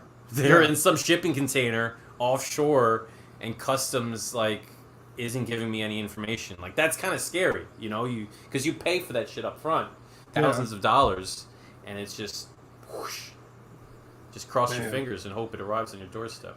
I always love how excited I get talking to you guys about making comics one day in the future. Like, shipping sucks, printing sucks. I gotta talk to weirdos like you once my comic book comes out. Woo, Kickstarter. Well, that's the dream, is to be able to lock myself in a dark room and just pound away in the keyboard. I write up my script and give it to people and say, make comic books, send them to people. I thought we were going back into the dick jokes with the dark room and pounding away. I thought we were... Well, that's in between script. You write out one script. I personally don't like the room dark, but that's... You get it. You get a wink. I need it fully lit. Blindingly so. Windows open. 5,500 lumens, no less. Tastefully lit. Like the LED candles from Amazon. Oh, yeah. You can like knock those down and they don't burn your house down. God, what a revolution. I only jerk off under a disco ball. Oh my God. Feel free to hit up my Ko-Fi, ladies and gentlemen, and donate so I can buy myself a jerk ball that just glistens. Right next to my lava lamp. Yeah. Okay. Fire up. Well, I was going to say fire up the lava lamp, but that's like a 15-minute ordeal. Like, oh, I'm getting in the mood. This lava lamp's going to warm up about 15 minutes. Lava lamp is my foreplay. I'm going to check some emails and nope, lava lamp's still cold. All right, I guess I'll get on Twitter. Then you need to open a TikTok video. Then 3 hours later, you're like, shit's 4 o'clock in the morning. I got to go to bed. That's my love life anyway. And on that note, Benjamin. Great leader. Yeah. Ben is an astounding artist and a great writer, and one of those like really irritating people that like can do all these things himself and produce these like insanely polished narratives that like with really great characters, astounding art, like just like he's you're the whole package, man. You're you're a cock. I'm cock and the pussy all in one. But you're doing a short, a 10-page short for a Project Big Hype Volume 2, which I know a lot of us backed Volume 1, like a Western kind of Shonen Jump, manga sized, was printed wonderfully, like felt good to hold, all black and white. It's like the Volume 1 was a great back, and it was very affordable for the physical copy and everything. Tons of great creatives. Doug Wood has realized that he needs to keep making these, and I'm so glad he is. And he's got a new team of creators. He's got a new campaign that goes live. You said the 29th? I believe so. Let me double check that. Yeah, I think so. All right. So what have you done a lot of anthology work before? Like, was this a new deal for you? It was kind of fortuitous. Like, I was talking with Doug, and I'm not sure why. We were talking about a publisher we had in common. But I had backed Volume 1, and he asked if I wanted to do a story for Volume 2. And I didn't have like a ton of stories in my head previous to that were short. I've got August, which is all longer kind of movie length stories. I've got about 4 or 5 of those. We Are Scarlet Twilight's kind of a 4-issue thing. Luckily, I had watched this documentary about the British Spitfire planes when I was going to bed one night. Kind of just was rattling around in my head. I just sort of had this story pop into my head that was not something I wanted to do a mini series about or even a full issue, but was like perfect for a 10-pager. So he's like I want to say like 3 days later, he's like, "Hey, would you want to do like a 10-page story for this?" I'm like, "Yeah, absolutely, that's great." So I wrote that up last year. Finally got it done art-wise, I guess about a month ago. Kind of went down to the wire there, which kind of leads me into the next thing. The nice thing about Project Big Hype is the art is all done, even my stuff. I'm probably the latest one there was. But for all 350 pages, the art's done. I think he prints up a couple copies to feature in the campaign page once it launches, so he has some physical pictures. But yeah, everything's done. It's ready to go, and we're just ready to launch the campaign, and hopefully everyone will check it out. How long does something like this take you? Because I know you do it all by yourself, and these are 10 fucking gorgeous pages, ladies and gentlemen. By the way, like the last spear fire just sounds dope, right? And of tonight's vibe, a very phallic like ship that yeah, it is, isn't it? I can bring it up. I have a few of those if you want to see them. But too graphic, but. I put this group together for the I knew like everybody would just absolutely we'd revolve around the chaotic cockness of it all. Right? I had a good vibe. Well, yeah, that's actually God, I didn't think about it that way. So you guys are familiar with Flash Gordon, right? The rocket ship, which I guess if we have to go back, I gotta admit it's fairly phallic. If you look at it that way. And aside from the sort of historical Spitfire stuff, all the Britishness that I kind of had in my head to frame a story around, I thought like the conflict was, hey, wouldn't it be cool if you had like Flash Gordon rocket ships versus Robotech style mechs? Like that's a good to me. Like and I'm an artist first. I'm a journeyman writer, I think at best. I'm like, well, that's cool. I can figure something out about that. Like what does this thing do well? What do those things do well? And that was a good way for me to get my arms around just some kind of narrative I could wrap up in 10 pages. And even within the 10 pages, there are some things I gloss over. It's probably ideally something that would have been like 15 pages with, probably more pauses, a little bit more things filled in. But that was something that I like, that's cool. We can do that. There's sort of a retro thing versus a newer thing. And we see those face off.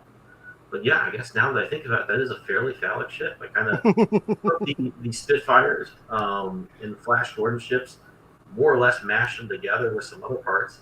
And yeah, I guess I see it, man. I see why you put it together. I really like there's a couple elements that I was a big fan of, and I don't want to say too much because it is a short piece, and I don't want to like spoil your big hype 2 premiere. But I really loved how like the opening and closing panels were of like him wrenching on the plane.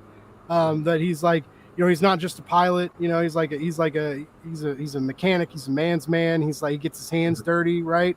I thought that really established a lot of like who this person was in the narrative when you don't have a lot of time, like when you got to be real careful with like where you land in the panels and the moments you choose to like stay with and the propulsion and there's some great dog fighting. Oh my god, man, the way you draw like the ships and the action, and like they really do like fly across the pages, as cheesy as that sounds, but I mean, like, it looks so good. And I love the element of like the new school versus the old school, where he's like, yeah, your shit's built better than mine, but he has this like romantic-esque relationship with the ship. Like, I know what these vibrations mean. I know how, like I know, like that was so cool. Like I thought like putting that in such a short time worked really well. And then to like, see how it plays out in the end for him too. But so yeah, like I thought that was really cool, man. Like, you're a fucking solid storyteller, dude. I keep it simple. That's usually what I can do. Like I'm getting there. I'm learning some things, but I'm an artist first. And it's weird. I did an interview years ago when I was drawing another book, and they asked me like, "Do you have ideas for stories of your own?" This is a while ago, and I said, "Yeah, not really." And literally about 6 months later, I started just getting good ideas. And it took a long time. August, in my other book that I have coming out soon, I think I started writing that in 2012. It took a long time for me to hash that out. And I'm not like a trained writer. And I'm also, I think, beyond that, even if I was, comics writing is really its own deal. You've got to pace things sometimes for a graphic novel, sometimes for 22 pages, a little bit more than that, sometimes less than that. And that was, I think, 2 huge hurdles for me. Because I just kind of want to draw cool stuff, and I'm always going. Which you do. Which You've done that. And that's what's good. I mean, with comics, I think you gotta. I mean, it's a visual medium. You gotta make sure. I think the artist in me keeps the writer honest, such as I am. Yeah, you do. We haven't shown anything like cool in 5 pages. You gotta have something happen. So that's, I think, hard from a narrative flow perspective. But it's taking me a while to get my arms around it. I'm getting there. I'm really glad you got that about the plane and the pilot character. That's cool. Yeah, I'm pretty smart. I don't know if you guys know that about me, but I'm a pretty smart reader. I kind of know a thing or two about a thing or two. I was that good a writer. No, so it's because it's interesting how you say like you're an artist first, which I mean you can fucking draw, dude. So like yeah, like stay in the lane that's comfy. But I've read a handful of your comics now, and you are a pretty good. You're a good writer. Like you build tension correctly. Your pacing is real solid. You do action well. Like your panels are fucking glorious. Like infuriatingly so, kind of, because it's just like it sometimes feels like it's not fair that you can like draw that good and then like write solid dialogue and like your exposition boxes don't drag and like all these little elements of like comic book making that you've been like, I'm gonna do this myself, and then I'm like super impressed by that. But I do wonder, like, because your story, like, August is gonna be Purgatory Underground's what, four issues? Yeah. And then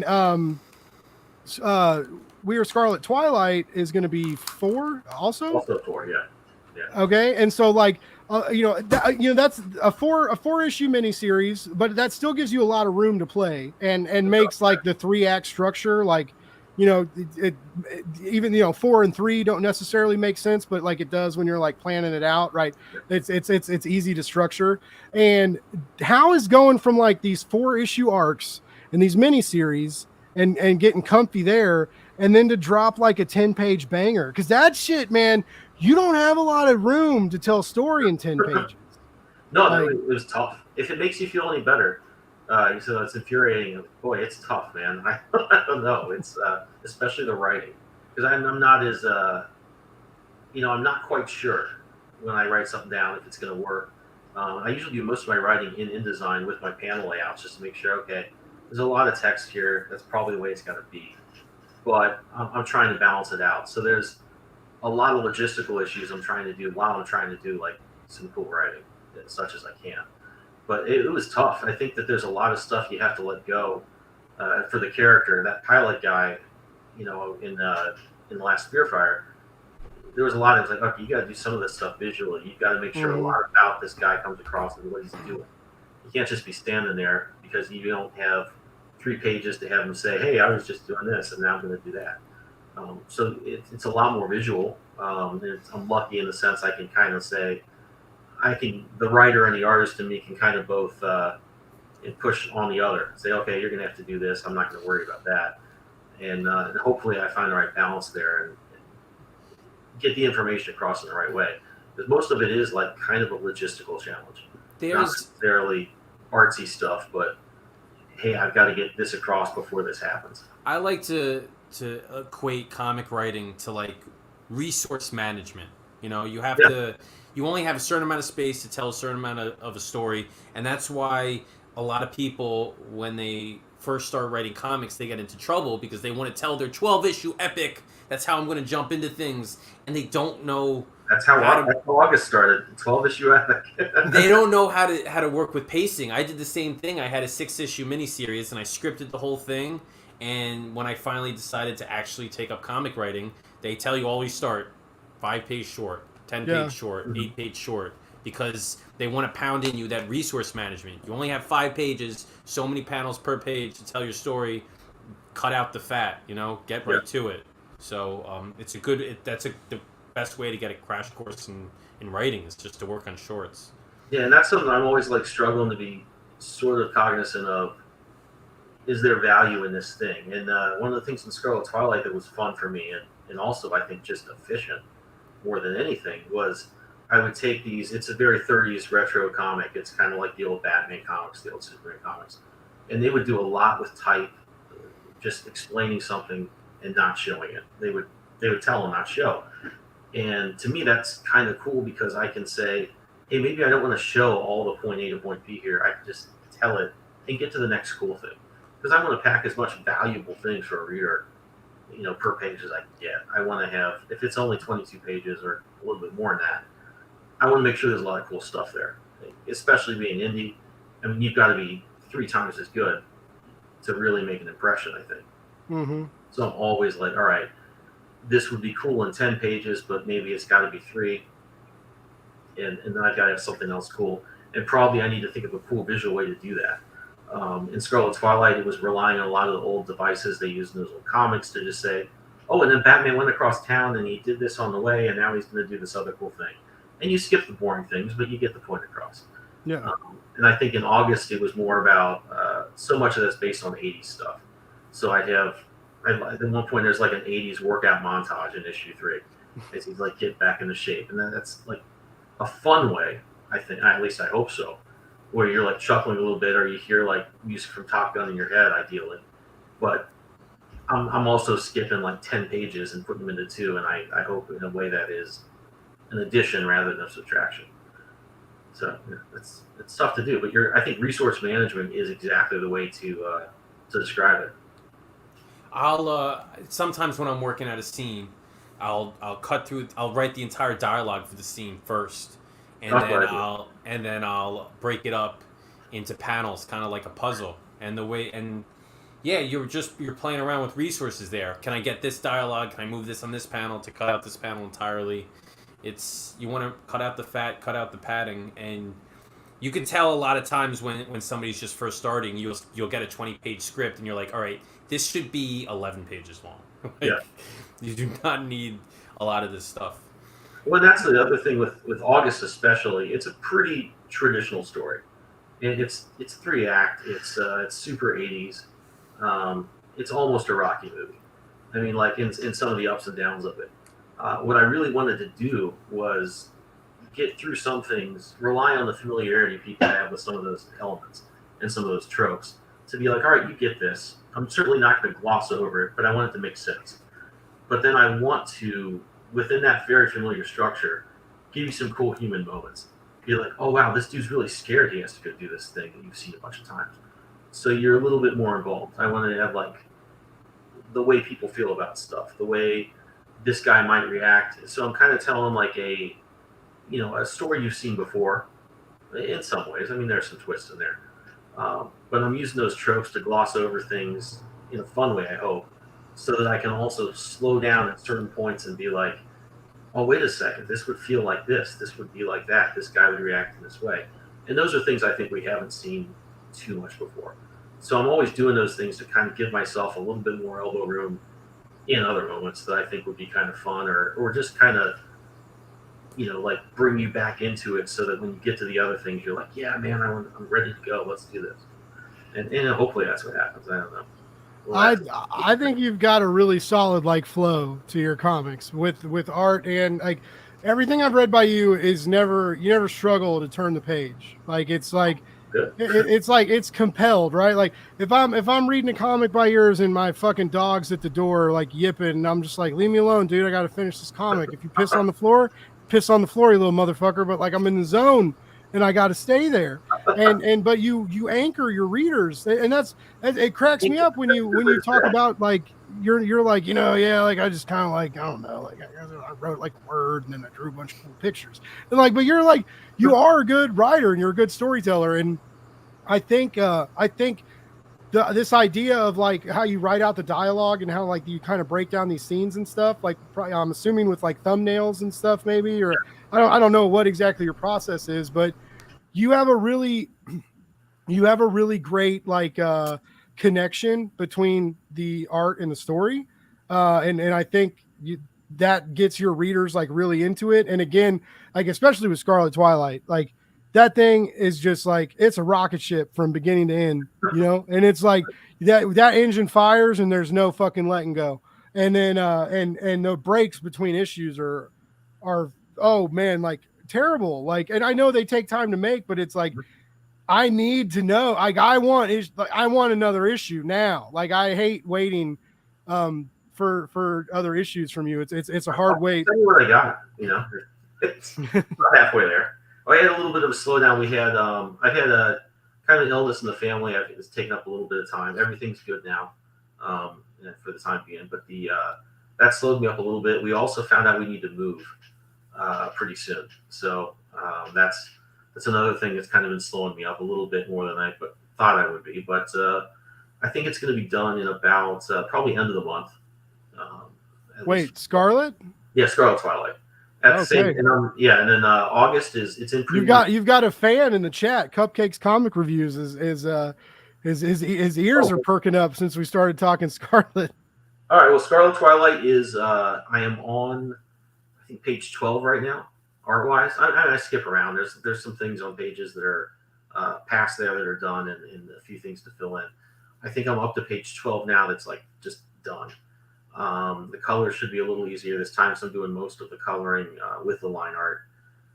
It should be done end of the month, and the digital will go out. And to speak to the paper shortage thing, I had a pretty tough time with that on issue 2. Issue 1, I sent them the files. I think they were ready to go. Yeah, I want to say like 2 weeks or something like that. Issue 2, there were a few delays, a lot more than I thought there'd be. And the thing I was happy about was that I had sent out, as soon as the digital version was done, which is to say the artwork's done, the letters are done, it's readable, it's ready to go, I could send it out to all my backers, and I include the digital in all my tiers so that they, like, at least they know I'm done. Like, I can say, like, hey, man, I'm not just blowing smoke. The issue's done. You can read it anytime you want. And then, the printed stuff will be there whenever, the fates align. Hopefully it'll go a little smoother this time. I'm looking at some backup options as well if I run into similar trouble. But I feel like that much is up in the air. And I've heard from a lot of other people lately. I think the first time people were talking about the paper shortage, I did not see that reflected. This time I'm hearing a lot of people in conjunction with the delay I saw with issue 2. And I'm like, yeah, I guess that's real. So that's one thing I'm kind of like, all right, I can't control that. I can't control when everybody gets the digital issue. So, to answer your question, probably end of the month around there, you should have issue 3 to read. And when the printed version goes out, hopefully that is kind of up to the papers and everyone else, but we'll see. That's exciting. I'm excited. Shout out to Bearded Comic Bro. Thanks for tuning in. Shout out to El Crudo, who's got the fucking best Vietnam guerrilla comic on the stands right now. He might be the only one, but it's the best fucking one, baby. Thank you guys for tuning in. But yeah, so Oscar, how do you deal with that as because you doodle as well and you co-write, right? Like you guys hit the stories together. So how does are you a better storyteller because you can draw as well? Like, do you think that like sharpens the chops? Do you think it gets the blood flowing? Absolutely, and also not just an illustration. By trade, I'm an animator, so I visually see the story like animated in my head. So it's easier to get the story going while seeing little cartoon in my head. So that definitely helps. It also helps because like I'm the, we're writing it, me and Rolando are writing it, but then I'm the dude who's like putting it to page.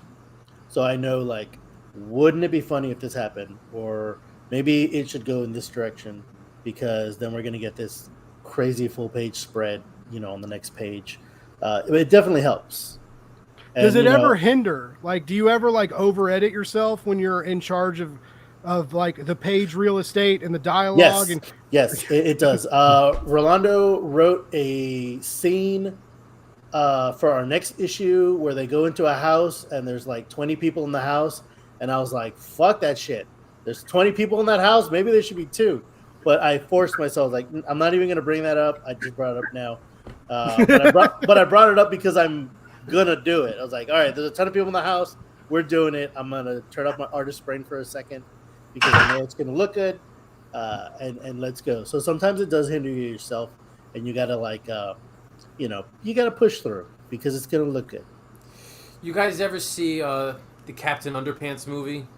Yes. Yeah. They're the part when they're like going through a fantasy and they're in the mall, and like I forget what happens, but I think like robots come in and start shooting lasers and think shit's going crazy. And he's like, why did you have robots come in with lasers? He goes, I don't know, I'm the artist, you're the writer, you're supposed to come up with this stuff. I just started dying at that part because it was just like, yeah. That whole series is pretty fantastic, as is the movie. Frank, did you run into issues with that, like with Malady? Like, because there's a as the monster evolves, right? Like we don't have tons of pages, but it does have a gradual like fright factor, right? That escalates as the pages turn. Did you have any issues like communicating that with your artists? Because I feel like, I don't know, the story felt really close to somebody. Like it felt like there was like some like raw emotions that were being dealt with. Maybe not. That's just me kind of guessing. Like, not trying to say you have like secret dark past. Not saying I beat the shit out of my wife and kids. Yeah. No. No, that's why I made this comic, so that I don't have to. And we got canceled, ladies. Claudio, who's the artist on the book, I picked him purposefully because he specializes in monsters, Okay. So when I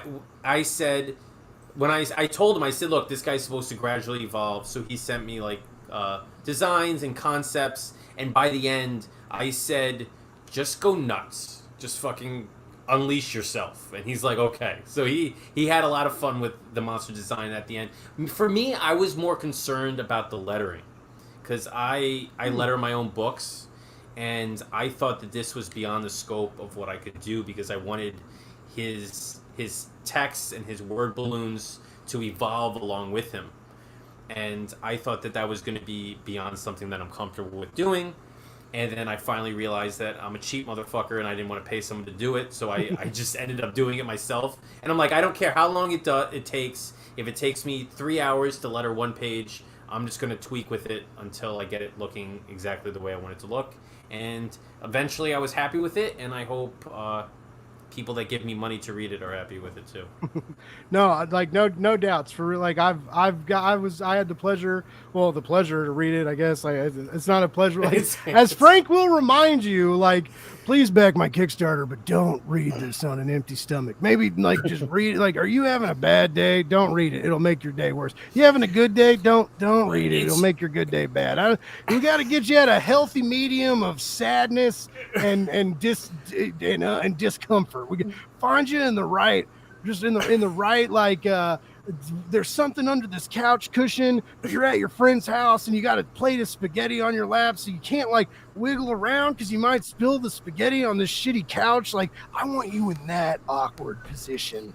Whenever I post online, kind of promoting the book or any book for that matter, I always like to be a little stupid and a little witty because people see Kickstarter promotions all the time, so I try to just be goof about it, and I do that for this book, and I'm like, it feels kind of weird.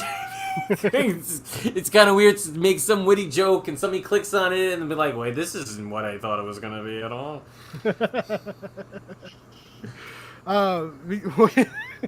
But do you think also that it shout out to Red Sea Comics, thank you for tuning in. I'm really excited for I'm real excited for the fucking comic book that I can't. Oh my god! Can we edit? Can we cut this in post? We can wrap this up later. No, I'm not talking to anybody. This is live. Oh my god! Fuck me. I'm done. Oh my god! I can't. I'm such a dick. I'm backing it. I'm backing the trade. It's a late night. Red Sea Comics, get me out of this fucking ditch I've shoveled myself into. The Saturn Effect! Oh my god! They're never coming on my show again. I'm sorry, guys. The Saturn Effect trade I'm super stoked. It's live on Kickstarter right now. They were on the show a couple weeks ago, and I loved it so much I forgot the title of their trade. I'm sorry. But no, it's really cool too, and thank you for tuning in. Yeah, thanks for being a good spirit, because I'm a clusterfuck. All right. But anyway, sorry. It's about your guys' campaign, not about the ones that I can't remember.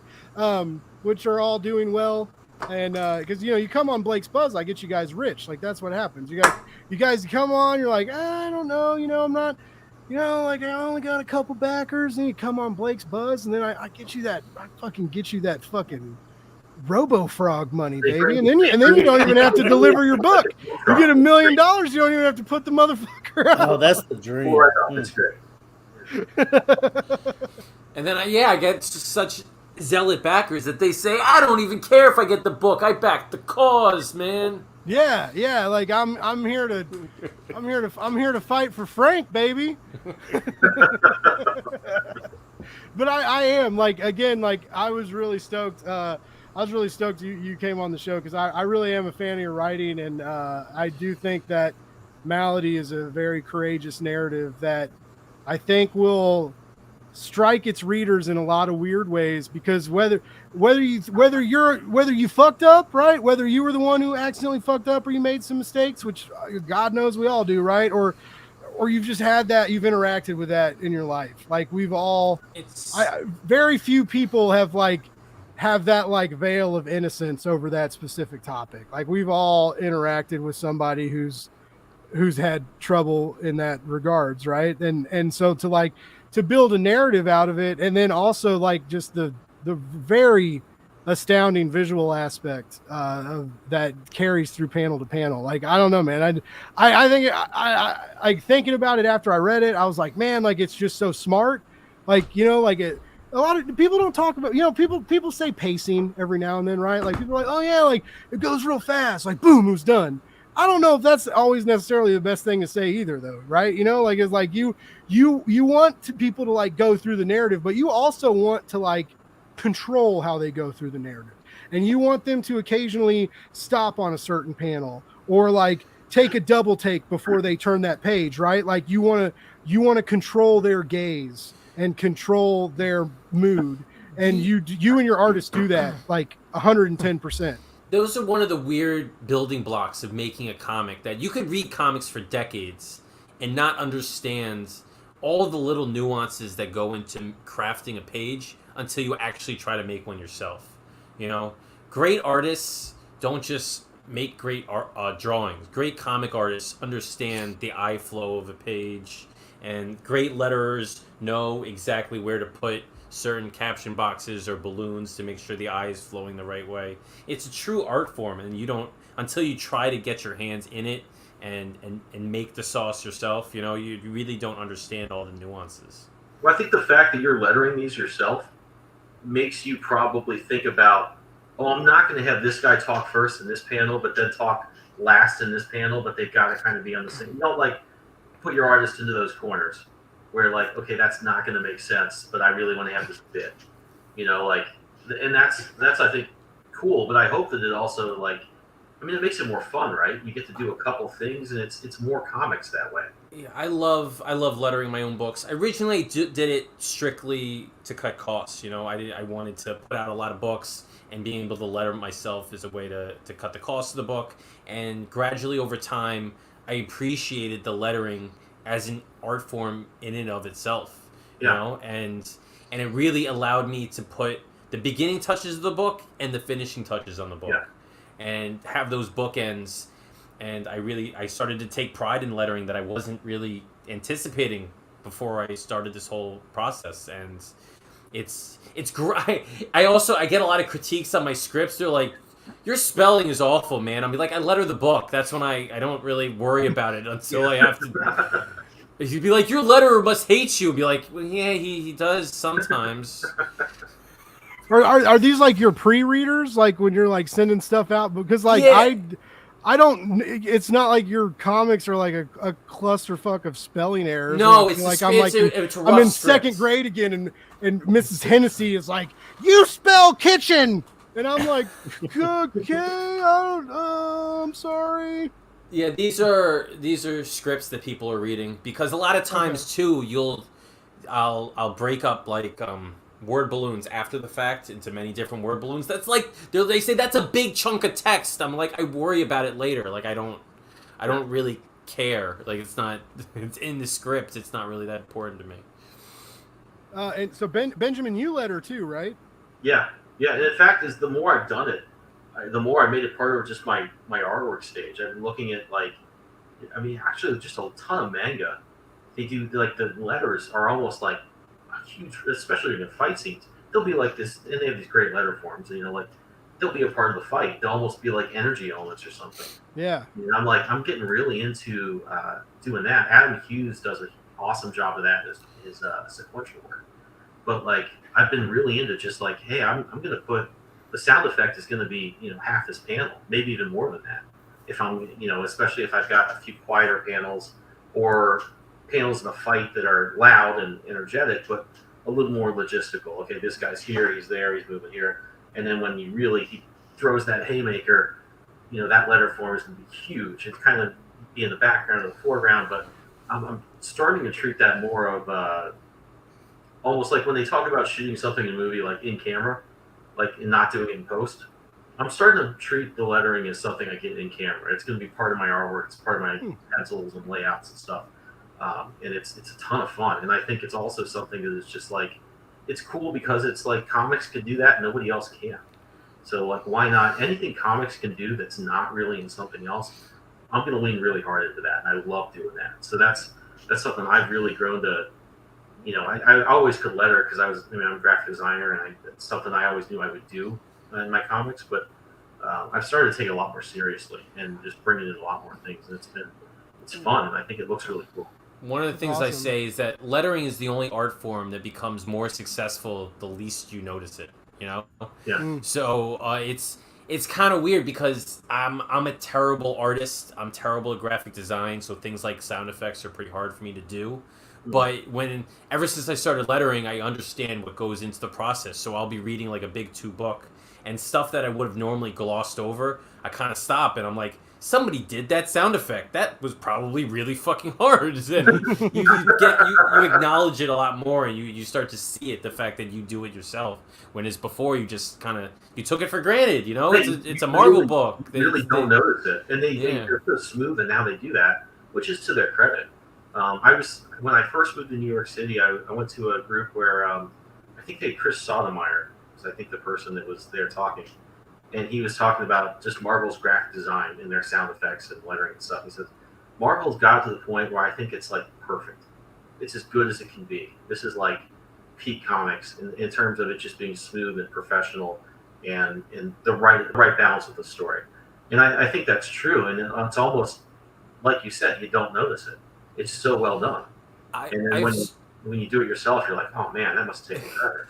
I've spoken to a lot of letterers, and between the difference between Marvel and DC, Marvel is like, you're right. Marvel's is uniform. They're very perfect. They want it a specific way. They want it uniform from book to book. Whereas DC treats their letterers more like artists in that they give them free reign to like play around a little bit. If you're really noticing DC's books, you'll notice that they'll look different from book to book depending on who the letterer is. Just like little things, you know. Whereas Marvel, they might outsource their lettering to like a lettering firm that just kind of pounds out the whole thing. Shout out to Ibrahim Mustafa, who's he says it's great when creators do as many parts of the process as possible, which I agree. I think it's awesome when you guys can take more responsibility. I just think it just helps as a creator. I mean, to like know your craft, right? To get out of your comfort zone and to do these things where it makes you know more about this thing that you're making. Anybody who's not familiar with Ibrahim, he is a professional action figure maker. He makes action figures all the time, and he's written a couple comics. I don't know, but he's mainly in it for action figures. He just makes custom action figures. I'm just kidding. He's a Eisner nominated badass fucking writer who's also on my podcast, who also watches my show, which is crazy. But anyways, he's a friend of the show and super talented creator. And if you guys ever get on YouTube, like he fucking hand makes the toys that you wish you had now as a 36 to 40-year-old collector, or oh God forbid if I had those mad creations when I was a kid, I would have ruined them so fast, but would have the best of time doing it.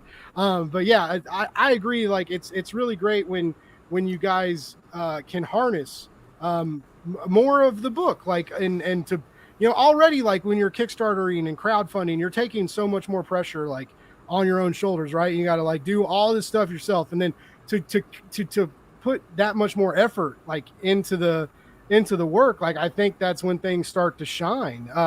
I guess it could, conversely, I guess it could also fall apart. You could be like really not good at some shit, but I haven't come across that yet, you know, like luckily, like the stuff that I've seen where everybody is like, oh, I letter it, I draw it. Maybe they'll get a colorist, or maybe they'll do everything. Like Oscar, you letter as well, right? Yeah, I co-write. I pencil, ink, letter, color, owner, manager, janitor. I do all that stuff. The lettering is by far like the hardest thing to make it look good, to make it look nice. And I would love to pay somebody. So maybe maybe somebody could like, I mean, I don't have the money now. So if the book does well, and all of a sudden the inking gets better, and all of a sudden the lettering gets better, you know that I'm like I'm taking it easy, man. Let me Todd McFarlane this shit and just do the cover. I had a friend of mine talk me out of learning how to color. Because I'm like, yeah, maybe I could save a couple more bucks if I start coloring my books myself. And he's like, do you understand what's involved to color a page? I go, no. He's like, then you shouldn't even attempt it. Sometimes it's the hardest thing. Yeah, so coloring is not necessarily my jam. So I found a workaround.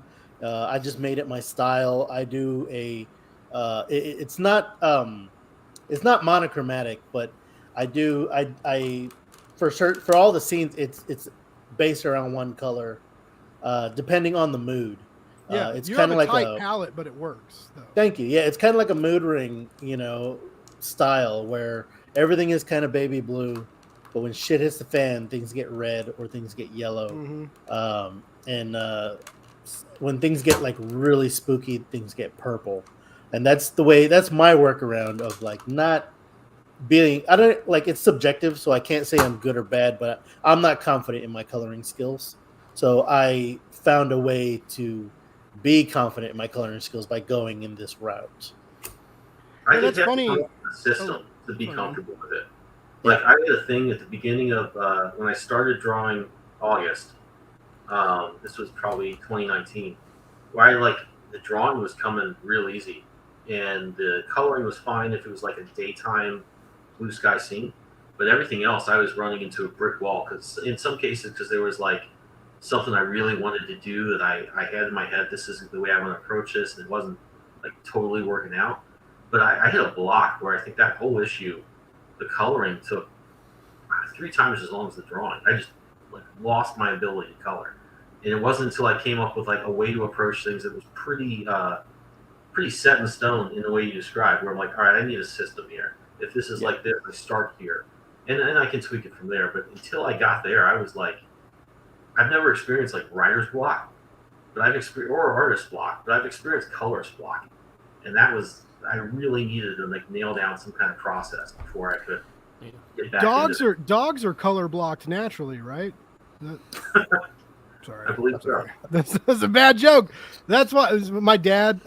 My dad's in the hospital right now, so I got to shout out. He's okay, but he's like recovering. But anytime I make a lame joke, my dad always has this like go-to response where he's like 10,038 comedians in Kansas City out of work, and here you are cracking fucking jokes. My dad said, and now when I was younger, that number was vastly different, right? Like when I was a kid, that joke started as like, 987 comedians in Kansas City out of work. Here you are cracking jokes. And now I'm 36 and he's an older man. So we're in the like 10,000s now. So like Kansas City's just a really bad place for stand-up comedians, and they should leave. They should go somewhere else to do their stand-up. But anyway, yeah, he always says that, and we always joke around that like as the years go on, like that number just gets ridiculously higher and higher. Usually around Christmas time at brunch when I'm loaded on mimosas, making everybody biscuits and gravy at 9 o'clock in the morning, and my sister and I started drinking at 7 because we're stupid. And then we turn into monsters as the holiday goes on, which Frank has brought that to my attention now. Malady Christmas edition. I'll send you some video footage. The monster gets dressed up as Santa Claus. Come and sit on Santa's lap. Well, if it's a sibling pair, it could be Malady and Malady. Or just throw my sister under the bus, and it could be Malady Malady. Malady, I like that one. Malady Malady. We'll talk Malady, about how much it costs you. Yeah, it's a good pitch. That's what I want. My new pull quotes. I just want to be like, I came up with the title, Blake's Bus. I don't even have to be creative anymore. Just like, be like, I had the title. Frank was on my show, Blake's Bus. Like, oh, cool. That's a great pull quote. No, it's. I hate how like it's so crazy like seeing my name on books that I buy on Kickstarter and stuff. Like it freaks me out. And now more and more people are like, hey, you want to give me a pull quote? And I'm like, yeah. And now like I'm getting like pull quote block. I'm like scared. Like my pull quotes aren't good anymore. I'm like, oh, I lost the magic. I got pull quote imposter syndrome. Yeah, I shouldn't be on these books. Why are they putting me on these books? Take my name up there now. Your backers don't deserve it, man. Well, guys, I've kept you for 2 hours. I know it's getting late for some of you. This was super fun. I've had a great time chatting with all of you. I'm super excited for all your guys' projects and super projects and being a new part of Scout's new line. Oscar, I think, is so cool. I'm so excited for you to get to experience these cons in a new way and like embrace the rock stardom, dude, because you fucking deserve it. By the way, and like, I mean, if you brought the puppet, that might be kind of cool. I don't know, like in the Q&A, like if the puppet took the Q&A, I don't know. That's just me. That's my weird thoughts. But I'm gonna go around the room. And I want everybody to, anything you want to shout out, websites, where to find you, where we can give you money outside of Kickstarter, important stuff like that, because it's all about the money. Everybody says it's about the art, but I'm smart. I know it's about the money. I'm kidding, but also, like, please let us know where we can give you money. Because you all, ladies and gentlemen, if you take anything from the bullshit that I've said tonight, All these gentlemen deserve your money. They're fucking hardworking comic pros. They have very, very different vibes in each of their comics.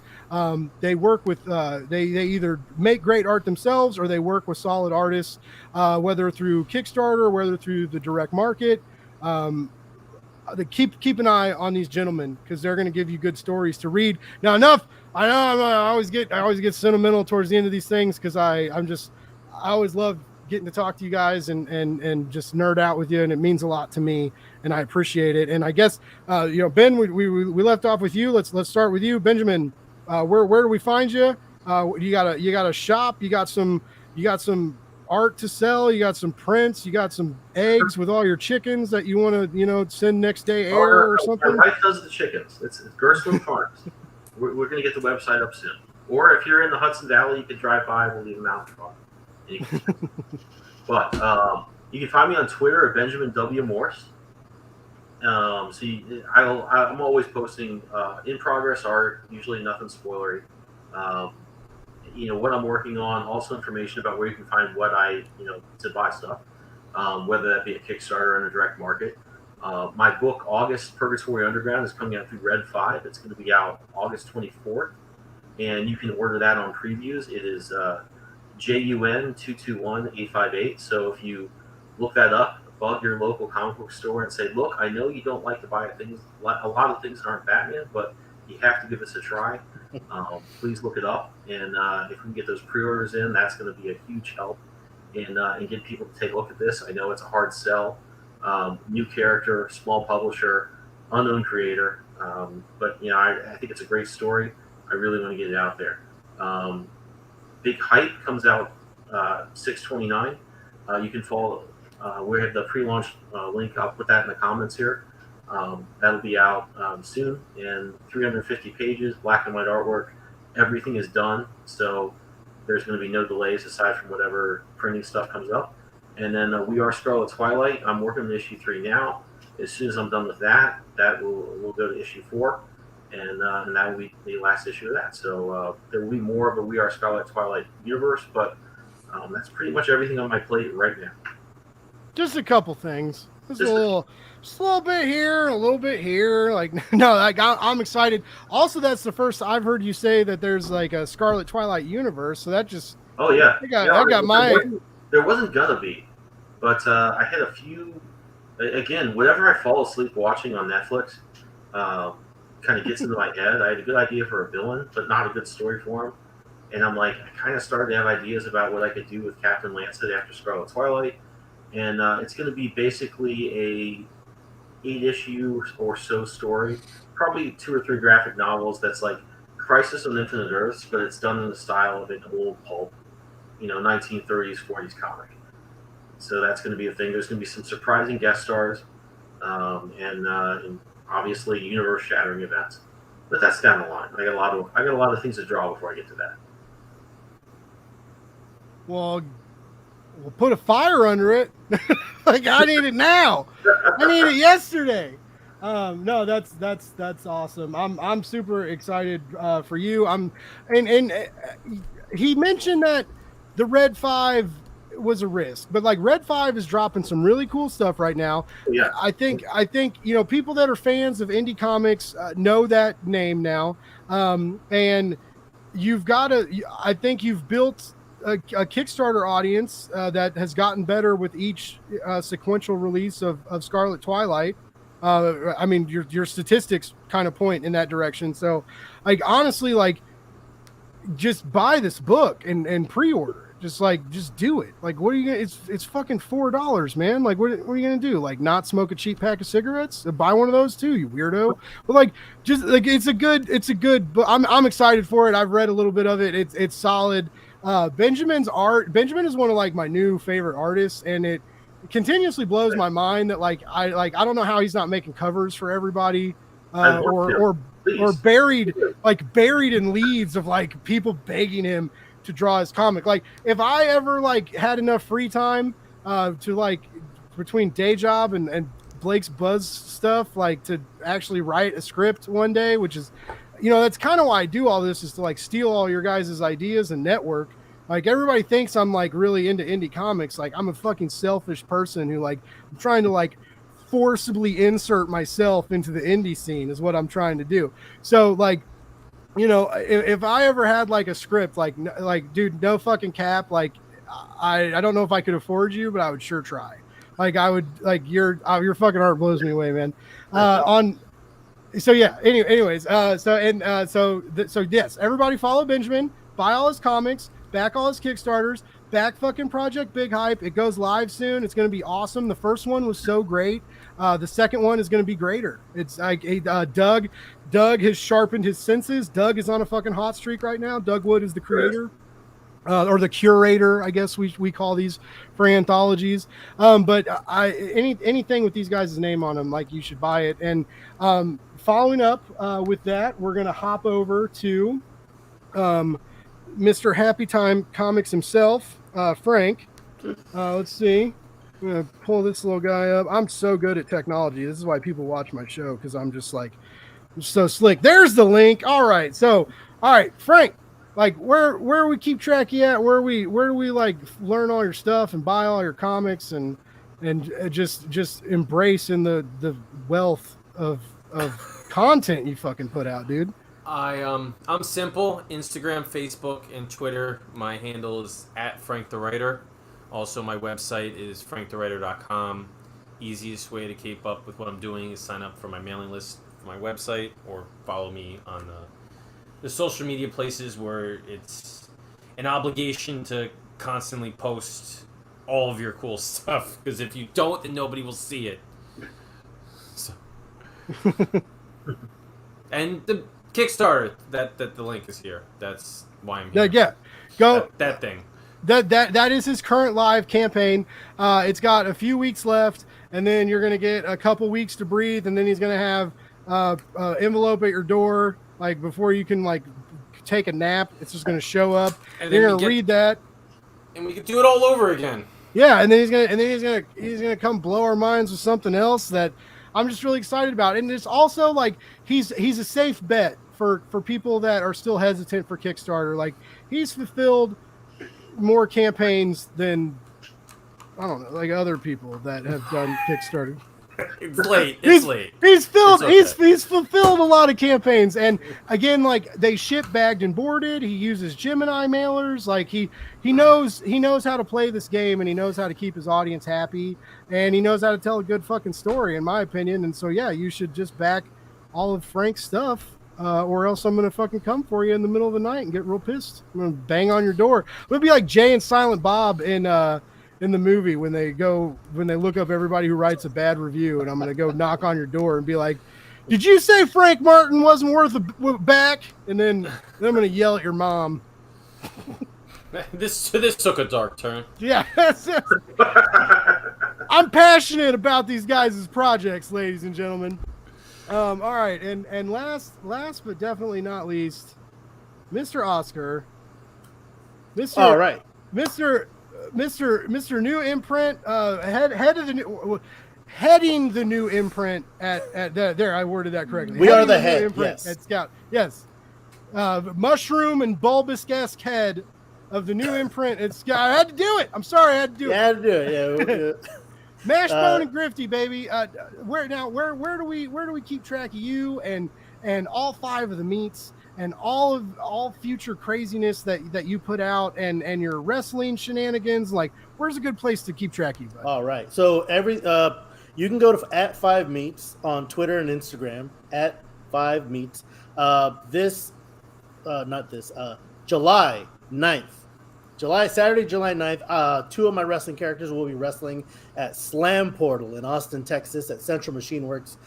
Go follow Slam Portal online, and you can watch the live stream. 2 of my characters will be wrestling at that show. One of them will be in a battle royal vying for the coveted Mega Wolf Mode Championship title. And so that's my wrestling stuff. And then Mashbone and Grifty, action comedy, the funniest book you've never read unless you read it, and then it's the funniest book you've ever read. July 21st through 24th, San Diego Comic-Con. We'll have a panel. You can buy the issue 1 teaser there, and I'm pretty sure you can also get it online. starting during Comic-Con. And then New York Comic-Con will be Mashbone and Grifty Book 1, the 100-page girthy-ass monster. And I don't want to start Jones and you, Mr. Blake Buzz, but both of those comics will have variant covers as well. Oh no, you did it! You did it again! Mm-hmm. Ah! And they are pretty rad, let me tell you. I do. That's one of my favorite things when like crowdfunded stuff gets picked up by Scout is the variant covers that they do. Like it happened like Fellhound with Commander Rao. Like that was really cool. And so yeah, I was gonna ask you earlier, but I forgot because I'm a genius. But like I was like man, like so that's cool. Like I'm excited for some variant covers, and those Scout ash cans are no joke. Like part of the Scout following, like those fucking dudes don't take that lightly. Like those things sell out super quickly.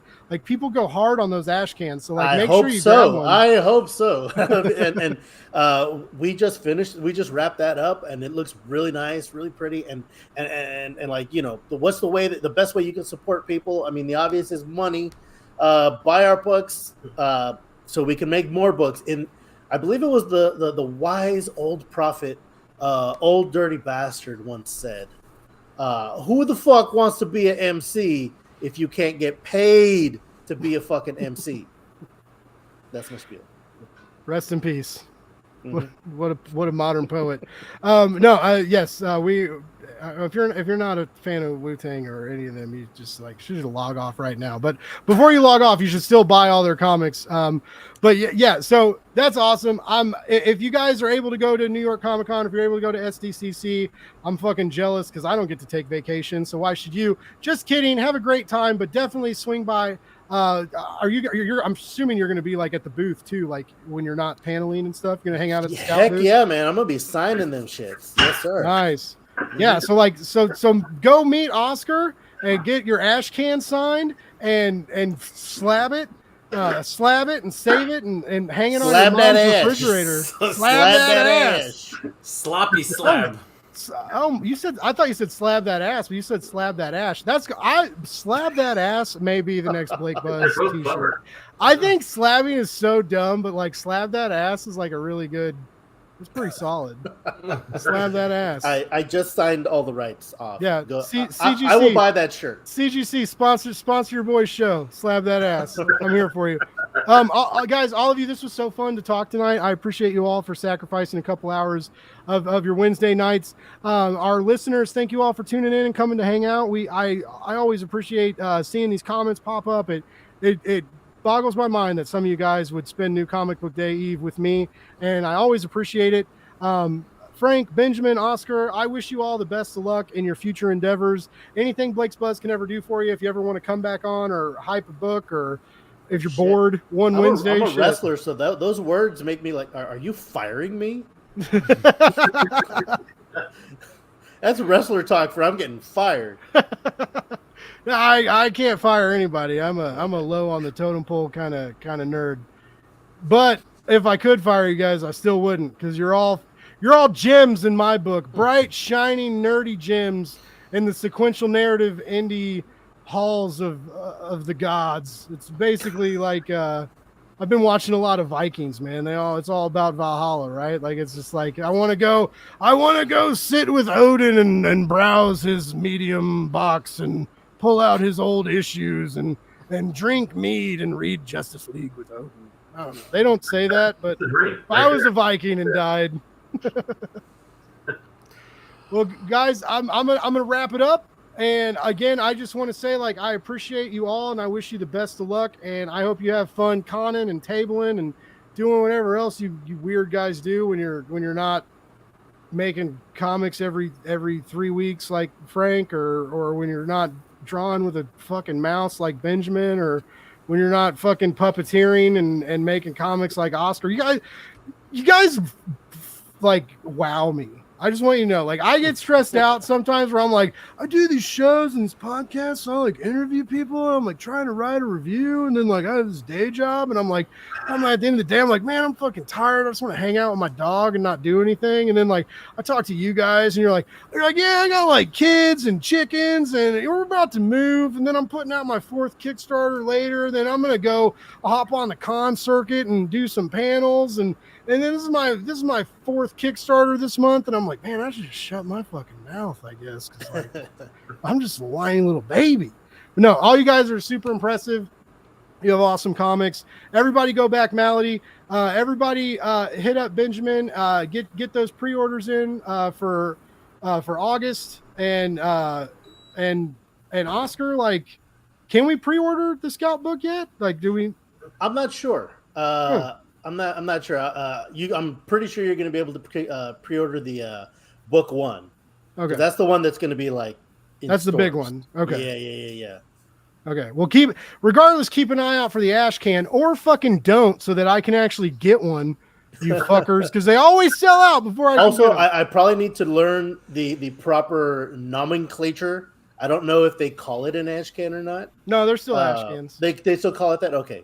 I still don't do. Does anybody know why though? I know I said I was going to let you guys go. In the 90s, it was like they were like little, and they were in black and white, and sometimes Marvel would do them, and they'd still have like hollow foil covers, but it was clear it was an ash can. Like the lines were drawn. Now I am not sure what it means. Because like I used to smoke cigarettes, so like an ash can to me was like always full of cigarette butts that I had to like dump out, but then I was always scared that like I had to like wait a certain amount of time to dump the ashtray so that I didn't set my house on fire. But then while you're like thinking about that, you light up another cigarette, and then you're like, uh-oh, I've restarted the cycle. So I still don't really understand how comics relate to that, but I do love those tiny little cool preview books, and I don't know. I think they're neat. Like, there's no bags and boards for them, right? Like, you got to put them in this giant bag and board that makes no sense. Like, I use this like full size protective gear for it. It's like, anyways, but yeah, get that ash can, ladies and gentlemen. Keep an eye out for Mashbone and Grifty. You can get that through the Scout website. Probably get it through Oscar on a street corner out of his trunk somewhere. No more, man. No more. You're done with that shit. I'm done with that shit. No. Fuck. Chispa's gonna print that shit. That's the only reason. That's the only reason I'm doing this, man. I don't want to fuck with no printers no more. Well, I'm glad you don't have to, baby. You graduate and take those reins and ride them off into the dick joke sunset. Like I'm there. I'm following you. I'm following that Santa's sleigh full of clusterfuck. Baby. That's the dream, is to do less. You know, I love comics so much. I don't want to do none of this shit.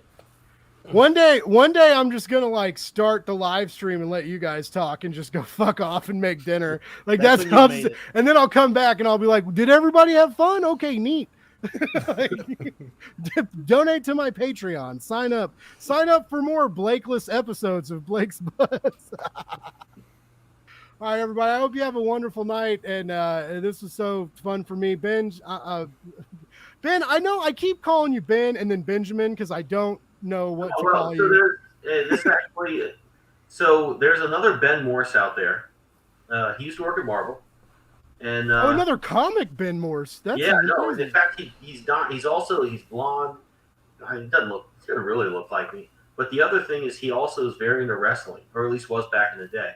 I think he had a blog that was he was a Marvel Comics editor. He also reviewed wrestling, and he has a lot of profanity on his blog. And I knew that my grandma, when she was still around, if she ever Googles me, she's going to find this. And I wrestled in high school, and I wrestled for about 6 years, junior high and high school. And she's going to see Ben Morse wrestling comics and think it's me. And there's all this profanity. I'm like, oh, I'm going to get in trouble. She's going to think that's me for sure. The thumbnail's really small. She could kind of think that's me. But anyway, so comic-wise, I've been going by Benjamin W. Morse because there's another Ben Morse running around who's wasn't Marvel. I think he's a professor or something now, but there's another one out there. But the Bleeding Cool article led with, there's another Benjamin Morse, but you might get confused, but this is a different guy. Hey, you made it into Bleeding Cool. Yeah. I don't know if that's a good thing or not, maybe. No, I was excited. I got the notification on my phone, which I get all the time, but I was like, wait, this one's about me. Cool. Awesome. All right. Well, Benjamin Morse, go buy his comics, back his future Kickstarters. Yeah. Pre-order his new comic when you can, which should be now. Yeah, Do it now. About another month until the final order cutoffs, judging from when other things are closing out. So I think that's how it works. This is the first thing I've had out in the comic stores. So yeah, about another month. But please go to your local comic book stores. Ask your retailer to take a chance on this. I promise it's a good comic. I've worked extremely hard on it, and I think everybody will like it. And Red 5 is doing some cool shit lately. Like they've got a good pool of talent. Garza and Rolando is awesome. There's just a lot of cool stuff coming out there. All right, guys. Great. I'm sorry. Oh no! I always feel bad because I'm like, shit, I could hang out and like talk, but then I'm like, oh, like I'm the single guy with like no kids and shit, and then like other people are like, I know some of you guys are like, it's fucking 1 a.m., dude, over here. Like, shut your fucking mouth, Blake. We can go all night, man. Have you guys seen Endgame? Man, that movie was the shit. We can talk about Endgame if you want. Or we can talk about Miss Marvel. I haven't watched the new one yet, though, so we can't talk about that. I haven't seen that. Has anybody watched Obi-Wan and have a lot of hot takes that you just want to like shit all over everybody's happiness with? Because that's. There you go. I'm waiting for Obi 2, season 2. All right, guys. Well, I'm gonna play the outro, and I wish you all the best. And again, like, thank you so much for coming on my show. And anytime any of you want to come back, like, ask Benjamin, like, please, I'll take anybody. No, I'm just kidding. Would love to. Hey, I'm grateful you have me back on. A lot of stuff to promote. Just want to get the word out, but it's awesome being here and just talking comics with you and everybody else. Hell yeah, man! Come back in August, baby. Before you drop in shops, we'll have you back on. Remind people to buy your shit. Will do. Yeah. Now you're contractually obligated. All right, hey, listeners, viewers, people that like fell asleep watching me later, or people that watched the show later and didn't watch it live. Thank you so much.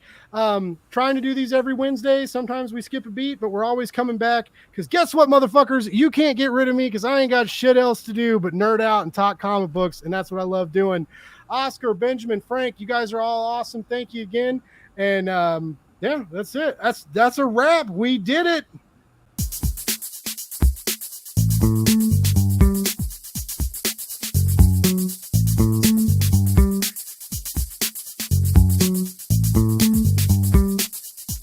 It's Blake's Buzz Live.